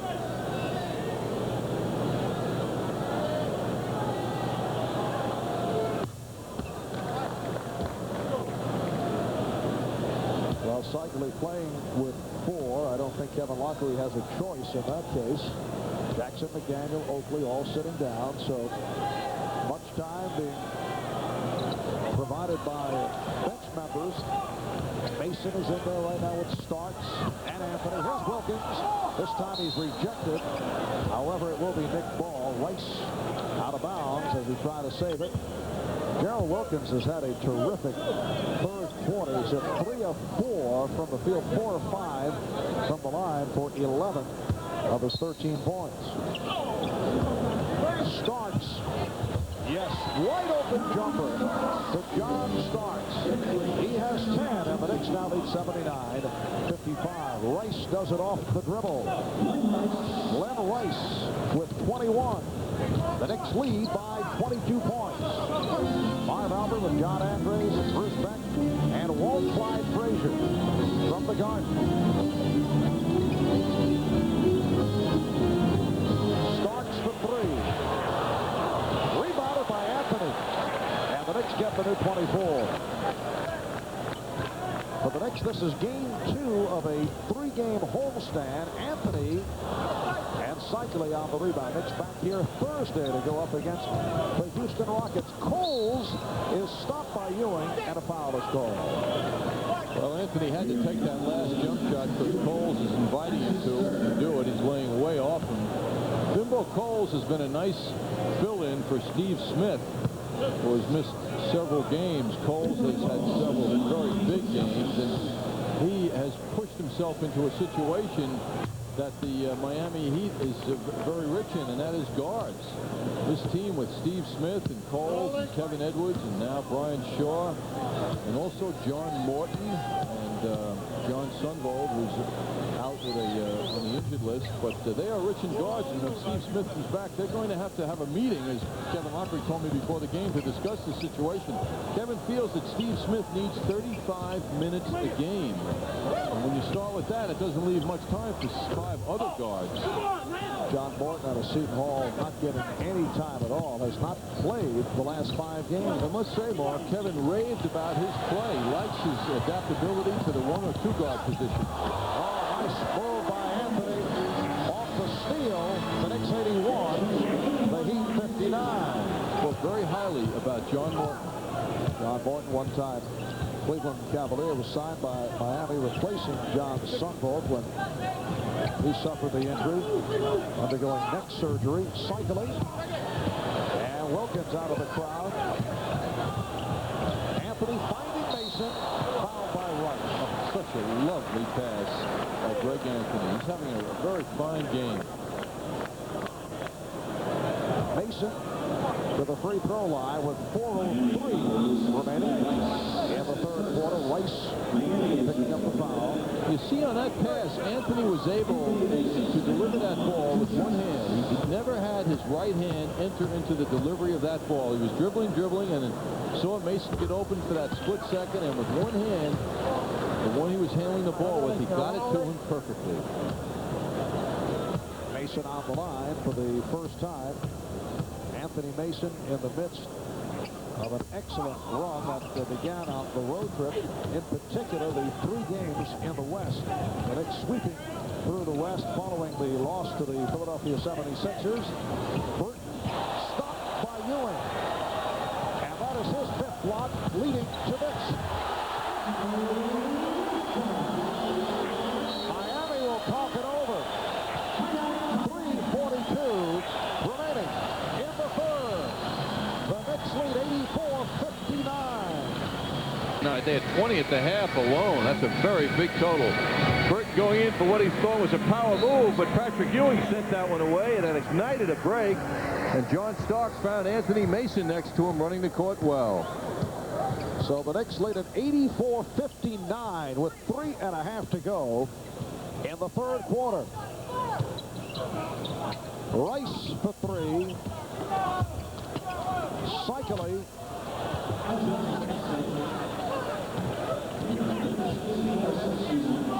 Starks met by Rice. Wilkins. Gerald hitting the outside shot and continues the onslaught here in the third. 13 of his 15 points have come in the third quarter. Well, Kevin Lockery, told his team to invite the Knicks to shoot outside as opposed to allowing them to get it inside. But when that ball's going in the hole, it makes the Knicks a different team. Offensive foul on Burton. So that's 4 on Burton. Burton working in close, forcing his way inside, committing that offensive foul. Bad guy. Last season, the Knicks took 4 out of 5 against Miami. Running for 2 out of 3 this year. John Starks certainly has the stroke back. 12 points for Starks. The Knicks extend to 88-61. Mason got a piece of it. Wilkins for Starks. And it gets worse and worse for Miami. Well, what Pat Riley has been able to do tonight is to get his team to keep the concentration and not focus on the scoreboard. Reach in. Charge to Wilkins. Now substitutions for Miami. Brian Shaw played only 9 minutes in the first half. Checks back in along with Keith Askins replacing Glenn Rice and Bimbo Cole. Rice, the high point man for Miami, with 21. Here's Burton, 6 out of 6 from the line. So we are looking at extensive garbage time and a opportunity for the likes of Brian Quinnett, Tim McCormick, and Kennard Winchester get some playing time. The Knicks with phenomenal shooting right throughout the game. Ewing! Look out, Ewing went down, but he's okay. And that's why those kinds of passes to Ewing are dangerous. Cycling. And he'll go to the line. Fouled by Mason. Now Kevin Edwards will come on along with Alec Kessler. Quite a bit of shuffling here by Kevin Lockery. His club is down now 90-63 with 1:44 remaining in the third quarter. This is a different Ronnie Cycli in the second half. He's much more alive, into the play, and a factor out there offensively, even though the scoreboard doesn't reflect it very much. But the Knicks are feeling the presence of Cycli much more than they did in the first half. Ronnie Cycli in his 4th NBA season out of Syracuse. Long range, Miami projects him at power forward when they find a legitimate center. Not that many legitimate centers out there. Ewing. Patrick Ewing with a very comfortable 19 points, 11 rebounds, 5 blocked shots.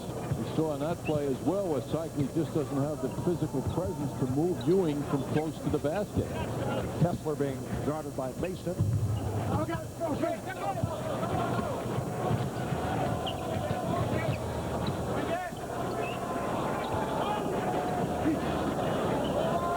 Anthony from downtown. Got to take those shots. They're not respecting him as an outside shooter, so he might as well work on that outside shot. There's Kessler. Miami in the unusual position of having more free throws than field goals. Kessler, and the Knicks lead 92-67. 40 seconds to go in the third.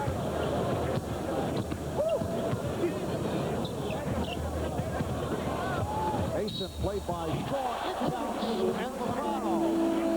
A mismatch, and the Knicks were able to take advantage. And Gerald Wilkins saw the direction that Mason should go in with this pass. Lovely bounce pass, and he sent him in the direction his body should go, which was to the left. Another angle on it. It just set up Mason for the move. Now Cycli will sit down. Lees with 15 points, 12 rebounds.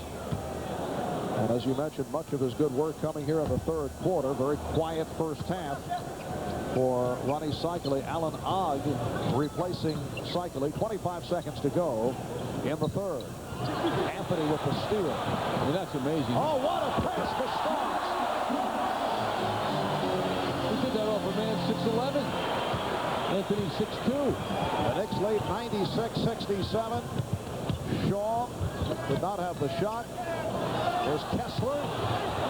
Ewing got a piece of it. Down to 5 seconds remaining in the third. Ball knocked out of bounds. And that was block number 6 for Patrick Ewing.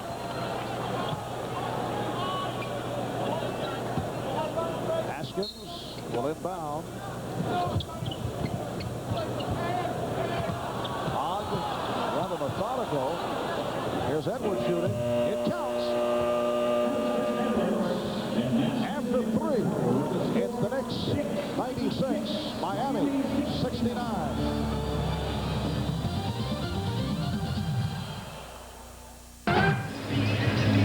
Well, there is Brian Shaw, acquired by Miami in the trade with Boston for Sherman Douglas. You recall, after he left for Italy and then returned, he was not well received in Boston, faced the pressure, and was eventually dealt.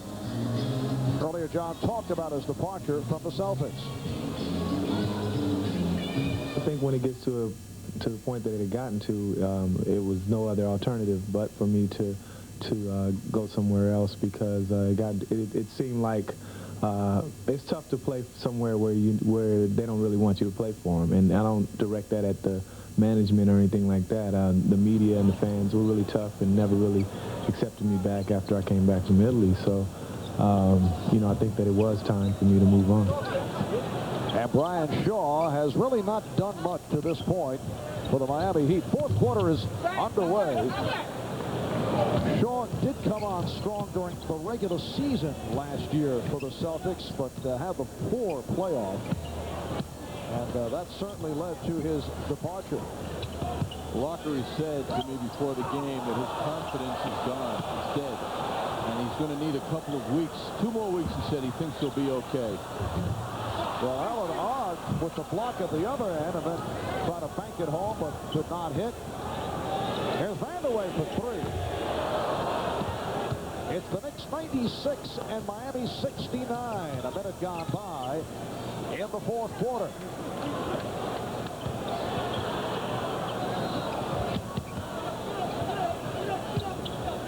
Edwards posting on Starks, gets it out to Ogg.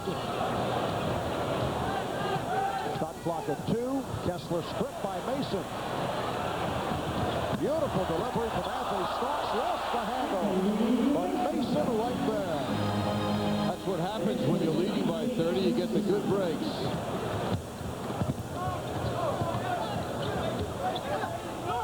Kessler. So the Knicks now lead 98-71. It has not been beautifully played basketball, but the Knicks will certainly take it as they were able to break it open in the second quarter. Miami shooting horrible in the second. 4 for 21. Vandeweghe, yes, and it counts. So Kiki will go to the line. Now Patrick Ewing will sit down. Here comes Tim McCormick.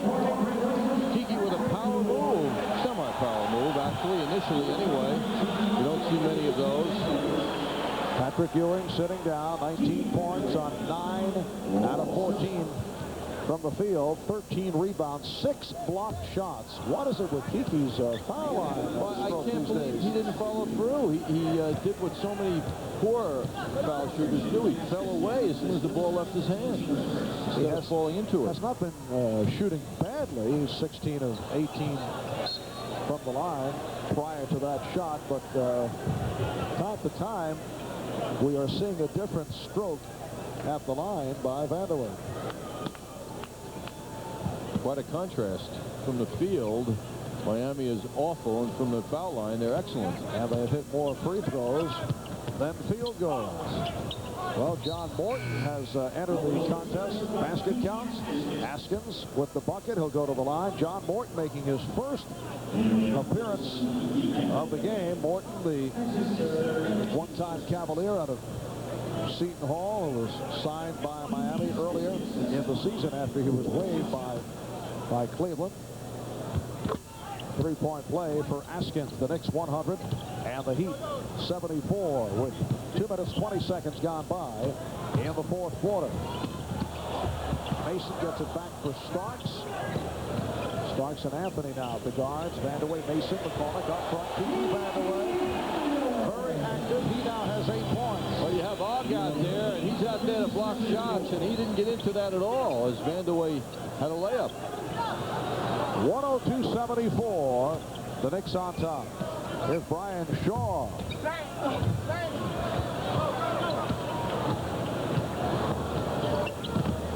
Anthony off the hesitation dribble is fouled. Fouled by John Morton. This game is quite a confidence builder for Greg Anthony. He's been asked to do a lot with Mark Jackson in foul trouble for the first time maybe this season. And he, prior to Mark getting in foul trouble, had an excellent second quarter. Mark enjoying the game. Greg Anthony with 7 rebounds along with his good playmaking. Now has 6 points. And Greg has been hitting his free throws. So the Knicks lead 104-74. 9 minutes remaining in the fourth quarter.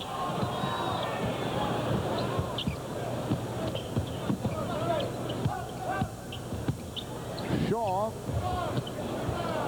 and Kessler with the rebound. Vandeweghe able to get to it.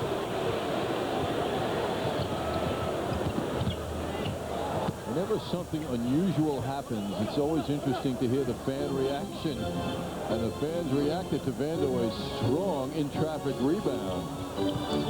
Mason with the save, did not expect the pass. 1 on the shot clock. 24-second violation. The Knicks with a record of 28-16. They are a game and a half in front of the Boston Celtics. They come off the loss to Golden State here on Sunday afternoon, so they've won 5 of the last 6 of their last 8. While Miami at 22-24, 1 game in front of Philadelphia entering tonight's play. Kessler. Knicks now lead 104-76. Brian Quinnett, man who's not seen much playing time in recent weeks, will check in just a moment. Three-second violation. And here's Brian Quinnett. minute against the Warriors on Sunday. And Quinette replaces Mason. Came through with another solid performance. 11 points, 6 rebounds, and 5 out of 7 from the floor. Here's Morton. 3-point attempt. And the Knicks foul is called on Vandeweghe. This Miami team has settled for jump shots when available. When they open up, that's what they're going for. There's no other indication that they want to move the ball inside to Ogg or Kessler. They're just taking bombs when they can. And Kessler lost it. The Knicks now with McCormick, Vandeweghe, and Quinette up front. They go with a backcourt of Starks and Anthony, and it's Kessler who is matched with Anthony. Anthony goes right at him, and he's fouled by Ogg. Anthony back to the line.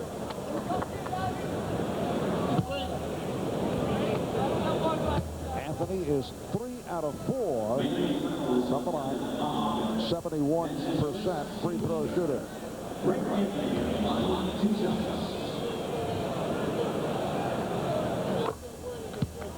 It's the Knicks 105 and the Heat 76. And now Kennard Winchester makes his way to the scorer's table, so Pat Riley able to empty the entire bench. Turnovers for the Knicks. 15 forced. It cost them 24 points. They get 16 forced turnovers, but this one is picked off. Let's give it right back. Morton with a nice pick. It's the Knicks 106 and the Heat 78. Vandeweghe a blow as he hits on the reverse. And the slam dunk at the end of the move. Here's Shaw, fouled by Anthony. The Knicks take a timeout, 6:26 to go in the fourth. Winchester gets into the scoring column. Boy, these are the moments when players like Winchester, who get very little time, get a chance to prove that they have, in fact, been working hard. Brian Shaw is at 2 out of 7 for his 6 points. And the call away from the ball against Miami. It's called on Alan Ogg. 14 fouls. That is a non-shooting affair. Knicks with Vandeweghe, McCormick, and Quinette up front. Anthony the point guard, and Winchester is the shooting guard. Here's McCormick off the fake. Fouled by Ogg. So Tim McCormick is to the line. That's 3 on Ogg. Alan Ogg goes 7'2", 245 pounds out of Alabama, Birmingham. The difference for the careers of players like McCormick and Quinette and Winchester are there are no really off days for them. Many times you hear a team going through a long schedule. Xavier McDaniel happy the boys enjoying this lead right now, unlike Sunday at this point in the game. But they have to work out every day. When practice is over, they have to stay after. When they are in hotels on the road, they have to go to the machines. They ride the bikes when there is no practice or after a shoot-around. They have to really work hard. And you have to have an individual attitude about that. No one's going to tell you to do that. Moments like this, you get exposed otherwise. Players will show fatigue real fast in an NBA game unless they're ready. Alec Kessler has 12. Just under 5 minutes remaining in the fourth quarter. McCormick getting position, and that is called for a traveling violation.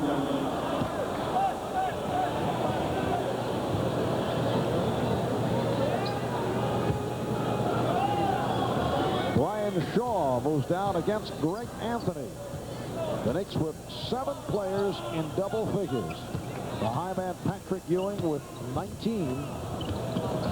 The rejection.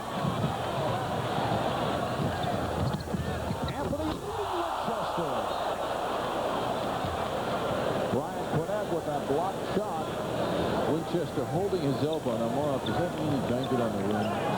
I mean, or maybe he just twisted it in his attempt to dunk that ball.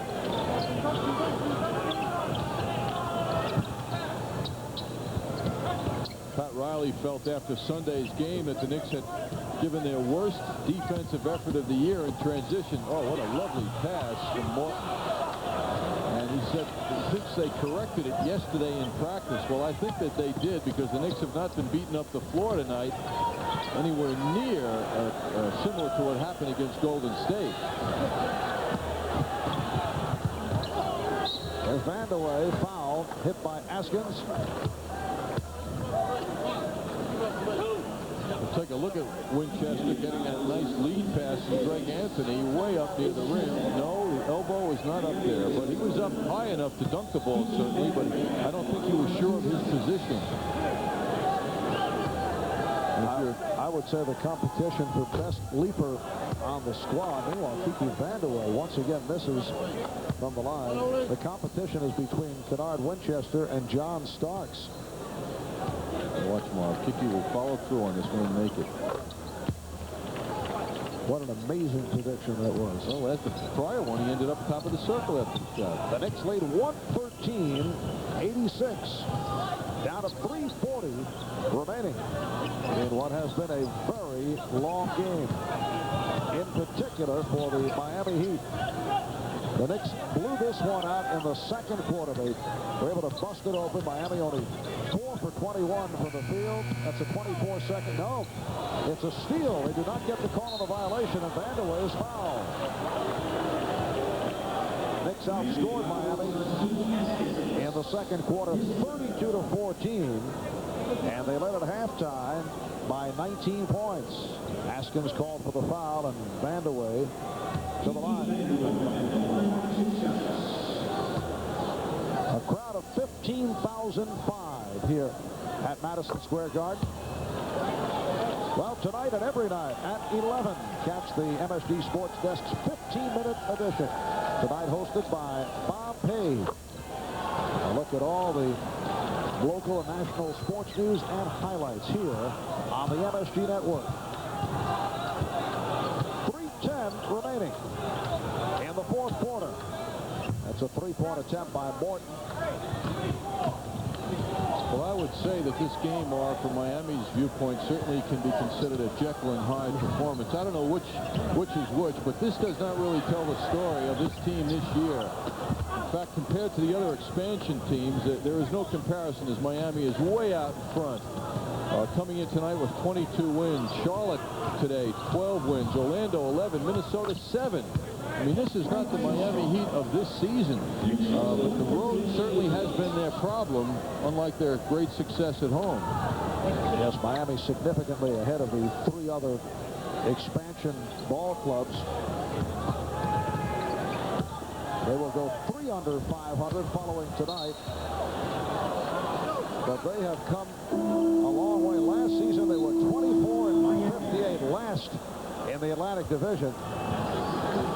Timeout taken by the Heat. Reminder tomorrow, 7:30, following Ranger game night.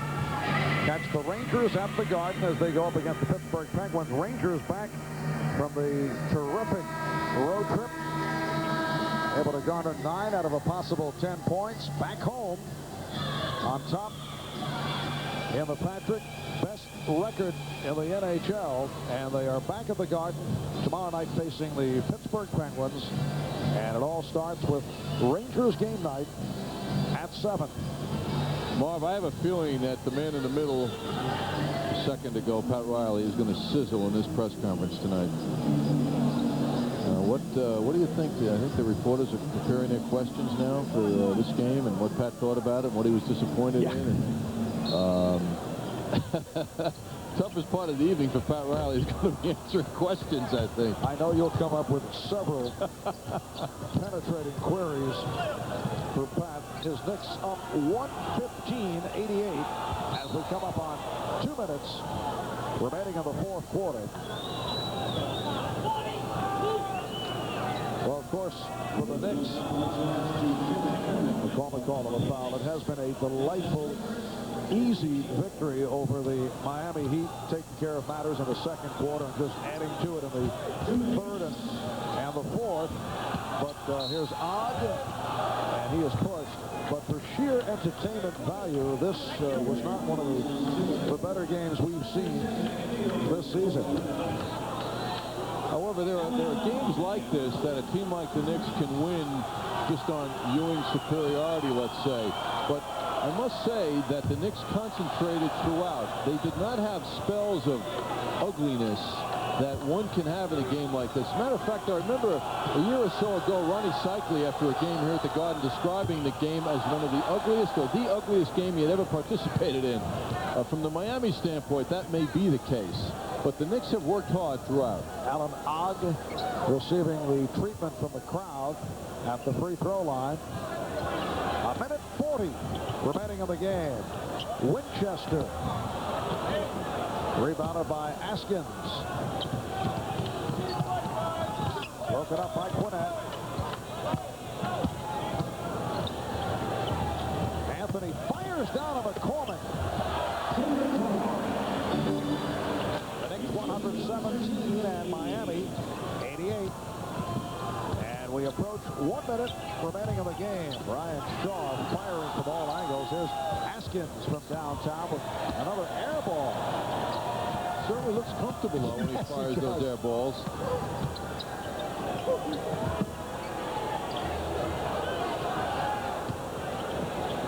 Winchester stopped by Ogg.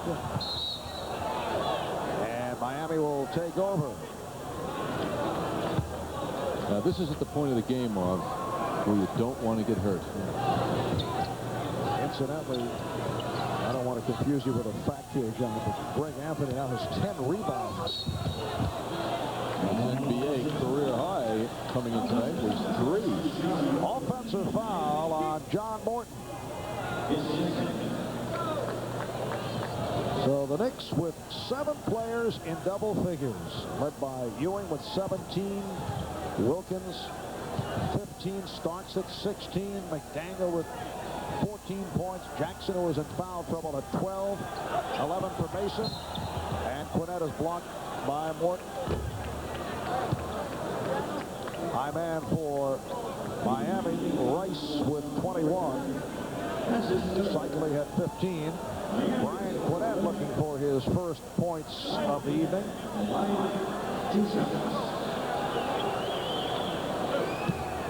If Brian Quinnett is able to score here, every Knick will have been in the scoring column. Yes, and it counts. Excuse me, Mark.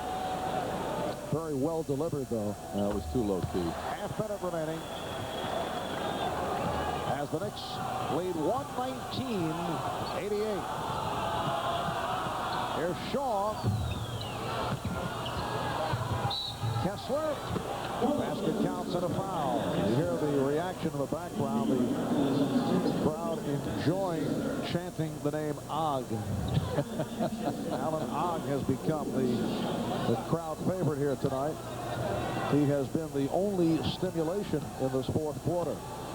One thing I'm afraid of, Marv, is that we may look at the statistics after this game and see Kessler has 21 rebounds, and we didn't realize it. He seems very much a factor on the boards to my eyes. I don't know how many he has. John, 7 rebounds. 7. Here's Quinnett for 3. Brian Quinnett hits from downtown. John, we have a very capable stat man and Eric Marlis. Why would you guess when you have a stat sheet right in front of you? No, I don't have it in front of me. I just felt like going out on the limb. I see. So that will do it.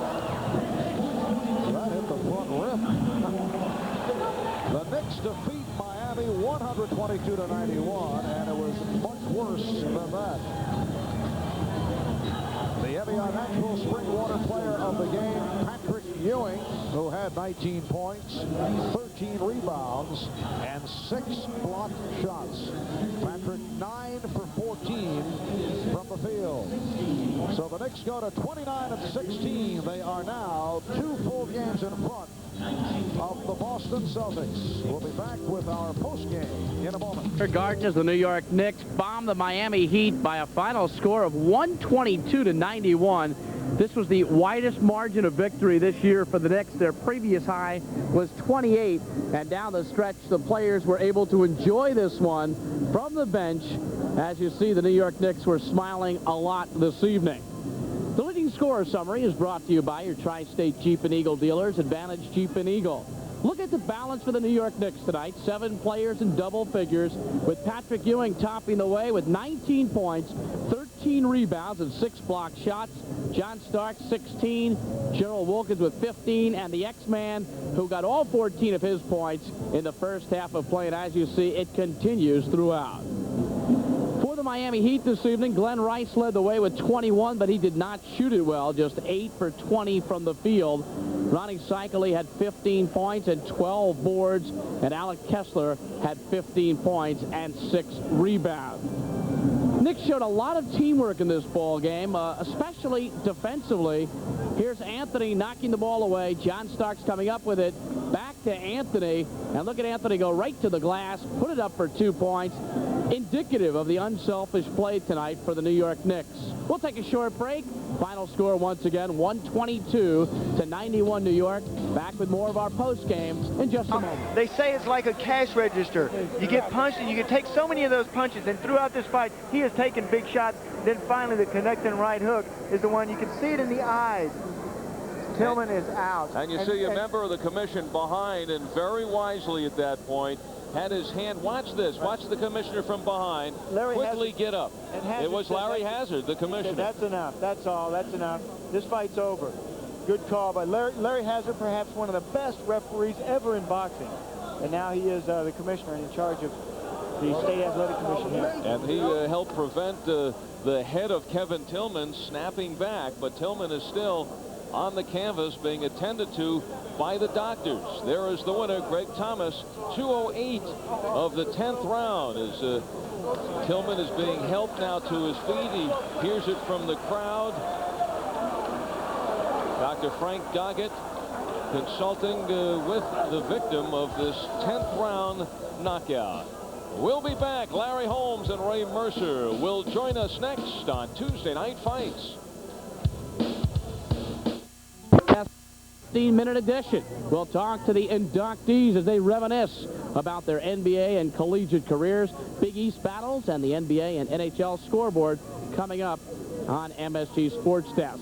And we're waiting for the coach, Pat Riley, to conduct his coaches conference as the media has assembled, waiting for the coach, and here he is. Let's go to it right now. I think it's the first time in about 2 months that we've had an opportunity to really, get out on top of a team and enjoy the, the fruits of a great effort. And the only thing we emphasized the last couple of days was, trying to make an all-out, all-night effort. And I think tonight was one of the best for the 48 minutes that we played at the Garden all season long. And I think that translated into the big numbers. So we need that. And the players, for the most part, I think at this time of the year, they put it in cruise control and they think they're going hard, and they have to be reminded of that. But the effort was much better tonight, and I think that's why the game went the way it did. What did you take away from the Heat per your game plan? Well, we put the game plan on the board, and then we erased it. We just erased it because it wasn't about that tonight. We've been together 52 games now, and everything that we had on the board and every press we had to attack and every counter we had to watch out for, we've seen it already, dozens of times, and it wasn't about that. It's really about collectively getting 5 guys pulling the same string for 48 minutes, and it really is more about effort now than anything else. And I think if you make a great effort, all 5 guys, then everything will follow that. Then the strategy is important. If you don't make an effort and the strategy's there, then you're probably going to end up getting beat. Did this help erase Sunday's effort? A little bit. We were very disappointed with what happened Sunday from a defensive standpoint, only in transition. Our transition defense was horrid, and they know it. They saw it. You know, we gave up 41 layup attempts and gave up outright 31 layups. And you just can't, you're not going to beat anybody that way. And so, you know, the carnage was left on the floor on Sunday, and they came back strong tonight. It's credit to them. Can you just comment on Anthony's play tonight? Great. You know, I thought his quickness, to be honest with you, I thought Mark Jackson set the tempo of what we wanted to do defensively. I know I'm getting off that subject, but Mark picked up Cole's full court for like 8 or 9 minutes in the first period, and I think that sort of pulled everybody else defensively up and into their men and not just up and on guys. So I thought Mark established a defensive intensity, and I thought Greg came in and supplied the same thing. And, you know, he got a lot of floor time tonight because of the score, but he has to continue to run the offense, you know, better and better. And, you know, we know what he could do defensively. So, you know, as long as he continues to improve offensively and running the offense, and I think, you know, he's got a chance. You seem more in control tonight and less likely to just move away from the perimeter. Is that something you're specifically working with him on? We want him to take it. We cannot turn down open shots. Greg cannot turn down open shots. He's got to take shots that are there. And I think once he understands where his shots come from in the offense, and I think he'll become a better shooter. I really do. But he cannot turn down open shots. Otherwise, we're dead, and he's going to be dead. Somewhere he's got to hit a few, and he will hit a few to keep him honest. Otherwise, we won't ever get that shot again. A lot of guys in this league that start as rookies, and people say, well, don't guard them for a while. You know, you'll be out of the league if you don't shoot. You got to shoot him. And if you don't make him, then I take him out. You know, but he's got to shoot. It wasn't a factor tonight, but is the free throw shooting continue to bother you? It bothers me. Yeah. You know, I don't have an answer for it. You know, you know, Xavier McDaniel and Anthony Mason and Gerald Wilkins, you know, are 3 key players that are in the game for a lot of minutes, and they're all under 70%. Those 3 players should not be under 70%. They've got to get up to mid-70s. So, you know, our key guys, basically, who get fouled a lot, are the ones whose percentage are low, and they just got to keep working on it and get into a routine and a rhythm. And, you know, I think it has to improve for us to win the close games. Otherwise, we're just going to give games over. What's acceptable? I think you got to say, I mean, we say players, perimeter shooters, that get an open shot. You know, a regular field goal attempt should hit 70% of all open shots. Okay, now, a free throw is exactly, for us, what it says it is. It's a free throw. We're throwing it up there, instead of shooting it, okay? It's a foul shot. It's a foul shot. Not a win. But, I think we got to shoot 75%. If our key guys can shoot 75 to 80%, our percentage will go up because they're shooting all the free throws.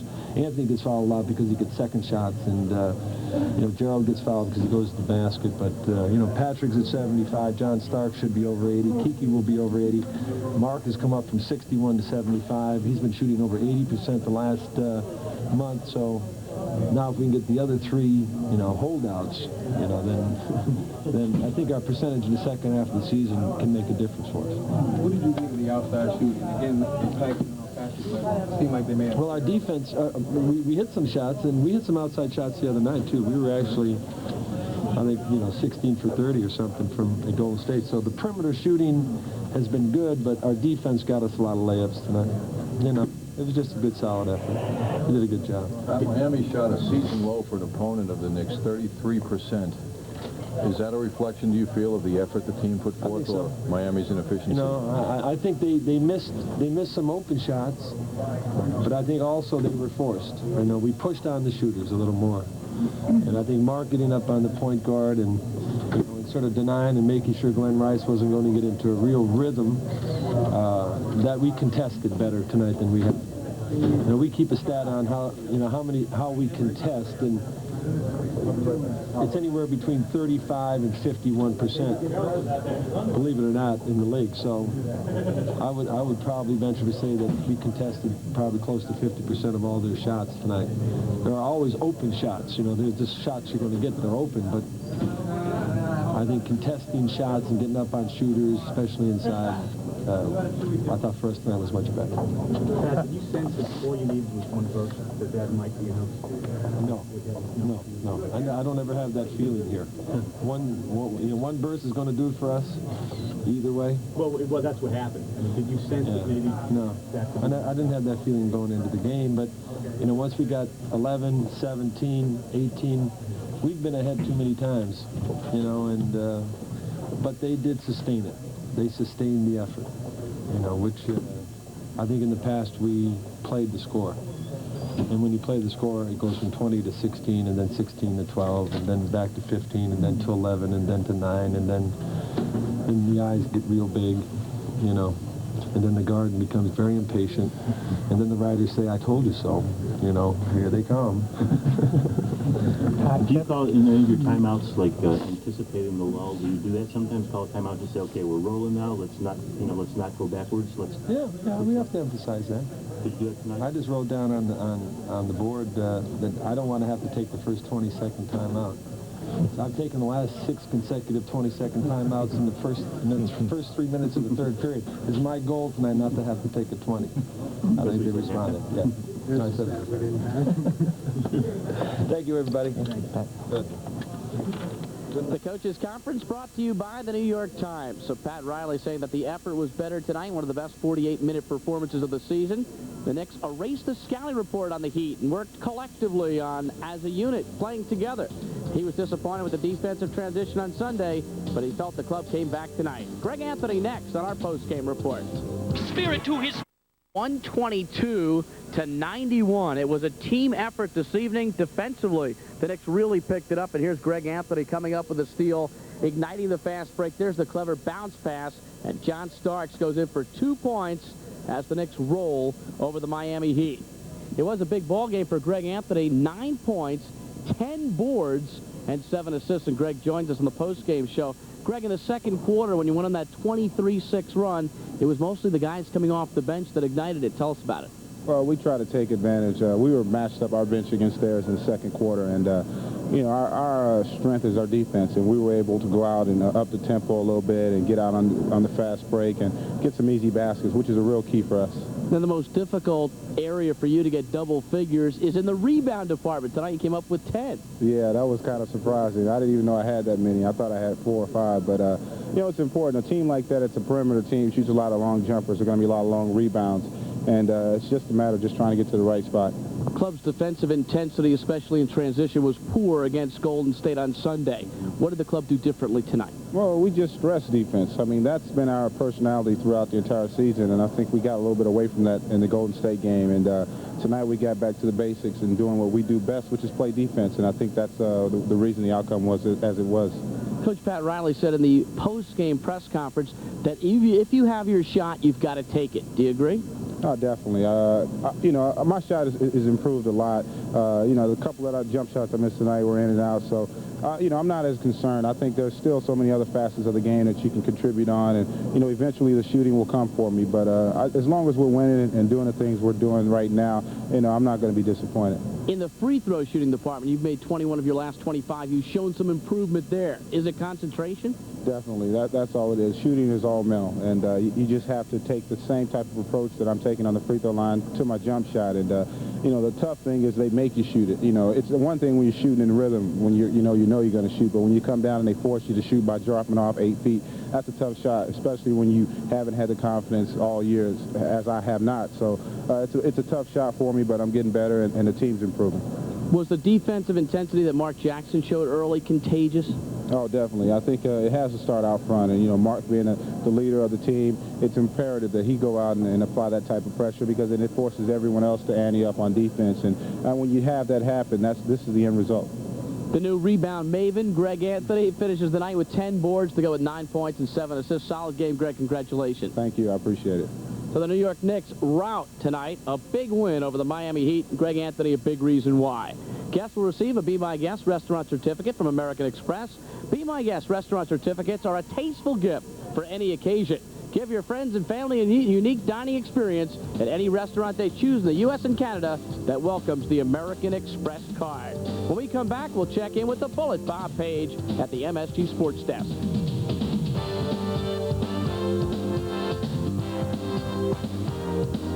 Dawkins for three, and Ewing able to tap that contest comes. Here at 11 o'clock tonight on our 15-minute edition of the MSG Sports Desk. Now from the best of today to the best of last night on the court. It's Seattle versus the Atlanta Hawks. Off Michael Cage's miss. Kevin Willis rebounds, heaves the ball late to the court. It's no good. But Paul Graham still has plenty of time to get the rebound and the layup. At Minneapolis, Teaneck, New Jersey's Tony Campbell, the victim of a street mugging by Denver's Marcus Liberty. Shot went anyway, but those people missed the real shot of the night. For that, we go to the collegiate ranks. An otherwise unforgettable matchup between Western Kentucky and Southwestern Louisiana. Patrick Butts missed the first time, but you know what they say about try again. Perseverance, yes, that triple does go in. College basketball tonight, Seton Hall with an important win on the road at Providence. The Pirates have just defeated the Friars 68-65, so Seton Hall is now 4-5 in the Big East race. There were two other conference games this evening. Georgetown taking on Villanova in suburban Philadelphia, and the Hoyas lead by 3 in the second half. Pittsburgh had no problems winning at Miami against the Hurricanes. Manhattan's 9-game win streak came to an end at home in Riverdale, no less, as Iona beat them 83-77, Manhattan's first loss after 7 wins in the MAC. Also in the MAC, St. Peter's won its home game over Fairfield 69-50. In the Ivy League, Princeton, league leader, leads at Penn 30-half. And the Atlantic 10 saw Massachusetts down St. Bonaventure by the score of 76-58. And when we continue, we'll come back with the latest from Fay Vincent's dealings with all the folks in Seattle about the Mariners and have more right after these messages.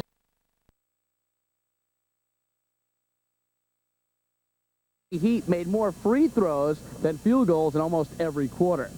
Michael Kay joins us once again on the post-game report, and the locker room must have been very lively tonight, Mike. Yeah, it really was, but they weren't talking about the game that much. They were passing around the Sports Illustrated that has the Nick cover story, and the big thing in the locker room was John Starks was bragging about the fact that there's a picture in the story of him dunking, and he's just saying, look at this, they got me dunking, and Wilkins is going, how could they not have me dunking? And there he goes. Of all the players, it's a guard. He was raving about it. He was loving it, but it was funny because it's a very loose locker room right now, especially coming off of that Golden State loss. They needed a game like this.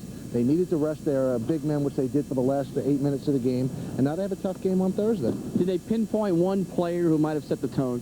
Absolutely. Everybody, without question, said Mark Jackson was the guy who initiated the defensive moves on of the team. Now, if you saw at the beginning of the game, right from the very start, Mark Jackson's pressing full court against Bimbo Coles. And John Stark said, when you see Mark doing that, everybody knows that they have to pick it up. They have to get in everybody's face. That's just the way it is. It's always been that way. When Mark's going to pressure full court, we have to do just the same. Mike, you also felt when you came over here the second quarter there were some significant plays which kind of got the Knicks going in this one? Absolutely, and they really just failed plays by by Miami Heat because, first of all, they're losing Steve Smith. He's not there, and he's the guy who usually runs the show. But they just were fundamentally breaking out. 11-24, Kevin Lockery is screaming because they're not letting Mark Jackson shoot the outside shot, which is what they wanted to do. That was a defensive plan. Instead, they're coming out and running towards him, and then he's breaking down the defense. And Lockery is screaming at the bench, let him take that outside shot. Don't let him break down our defense because we don't have the size inside to protect. A little bit later on, he's yelling at Kessler because Kessler does the exact opposite, and he runs at Anthony, and they want Anthony to take these outside shots. Instead, he runs at him, and he breaks down the defense. So those two plays right there pretty much signified exactly what the Heat was going through. They did not do a good job on the defensive end. They didn't do a good job on the offensive end, and most of the Knicks thought that in the fourth quarter, they could just see the Heat quit. I mean, it's no revelation. You can't come back from 30 usually in the fourth, but they felt that the Heat gave up. Mike, harmony is nice. Whenever you see balanced scoring and 7 players were in double figures, it's easy for everyone to talk about the other player. Absolutely, and you know, it's nice when you can get scoring off the bench, too, because those are the guys that usually don't get the minutes and don't get the points. But, you know, Mason and Starks, as they have all year, did a great job again today, and they spread the scoring around. Patrick Ewing, while he didn't have unbelievable stats, Bruce, he dominated. First half. It was unbelievable. He just set the tone. Whenever he took an outside shot, it was done, and he made all the blocks. He set the tone on defense as well. He should in this type of game because Miami really does not have a good inside game. Right now, for some final thoughts, let's go back to Marv Albert and John Andres. All right, Bruce, and a number of season highs established by the Knicks tonight against Miami. It was just a cavalcade of positives tonight for the New York Knicks. Yes, led by Greg Anthony's 9 rebounds. We'll take a look at the interesting information on this game. A record night. Margin of victory, 31 points. Opponent's field goal percentage, as we discussed with Pat Riley, 33%, best this season. And, of course, lots of balance with 7 players in double figures, and Greg Anthony with 10 rebounds make that double figures. Did he just pick one up now in the post game? It was a cavalcade of positives, I see. You know. I see. Okay, yes, 10 rebounds for Greg. And Houston is coming up on Thursday night. The Rockets knocked off the Knicks earlier this season in Houston by the score of 90-79. That was the lowest point total of the year for the Knicks. And the lowest amount of points the Knicks have scored since April of 1986. It was a horrendous shooting night. The Knicks were ready for that one, but Akeem Olajuwon and Otis Thorpe and Kenny Smith were just too much for the Knicks. Hopefully for the Knicks, they'll put forth a much better effort against this team that comes off a very impressive win yesterday against Indiana. Akeem had 9 blocks in that game. And Akeem outplayed Patrick Ewing severely in that earlier meeting. So the Knicks and Houston on Thursday night here at the Garden will be on hand, starting with Knicks game night at 7 o'clock. Let's get back to Bruce. Thank you, Marv. So the Miami Heat are now 22-25 in the year. But remember, they didn't win 22 games until the 71st game a year ago. They're still having a fine season. Tonight, it was not to be. Knicks in a blowout.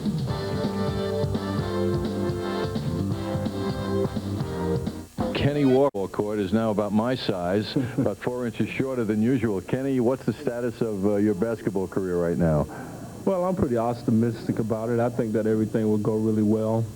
Dr. Scott performed surgery on me Friday, and I have the same injury as Dominique Wilkins has. It's a ruptured right Achilles tendon. Everything went well, and I think that I'll be back. It's just going to take a little time. It's going to take anywhere from 5 to 8 months to get completely rehabilitated, but I'm confident that everything will go well. Kenny, tell us where you have been playing. I was playing in the city, Granollers, Spain. That's about 24 miles outside of Barcelona. It was a real good experience for me. I've been over there ever since October. Had 3 great months over there. Got a chance to play a lot. I learned to speak a little Spanish. The people were really nice, and I got the chance to see a lot of people who were coming over working, getting prepared for the Olympics. So it was a real good experience for me, and I hated to return home under these circumstances. Kenny, what is the projection for you now, assuming your full recovery? Where would you like to be next year? Well, I'm open. I think that I played well enough in 3 months in Spain that I got some people attention. You know, hopefully some people in the league here in the NBA came over or heard about the way that I was playing over there. Certainly, I'll give a look at the Italian league. That's a very good league also. So I'm not ruling out anything. I'm going to sit down and after the season's over and see what's the best situation for Kenny Walker, and we'll just go from there. Okay, Kenny, great to see you. Unfortunately, under these circumstances, but we wish you a speedy recovery. Thanks very much, and I'd like to say hello to all the Knicks fans and the people who have supported me over the years. Thank you. Well, one of the well-liked Knicks, certainly, and one of the well-liked people around the NBA, Kenny Walker, on his way back soon. Now let's go back to Bruce Beck.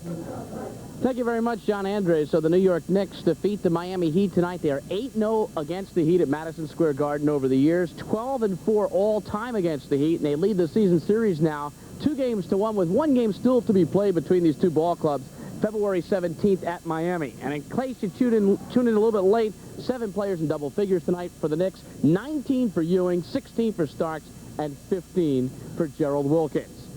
The fast break of the game is brought to you by Midas. For breaks done right, remember, nobody beats Midas, nobody. Knicks were breaking quite a bit in this ball game. We pick it up in the 3rd quarter of play, and it's Anthony Mason who is the man who gets the ball. Here's Wilkins in transition, drops it back to Starks. Mason fills the lane with the assertive slam dunk. 2 of the Knicks points in the ball game. They romp over the Heat. We'll be back.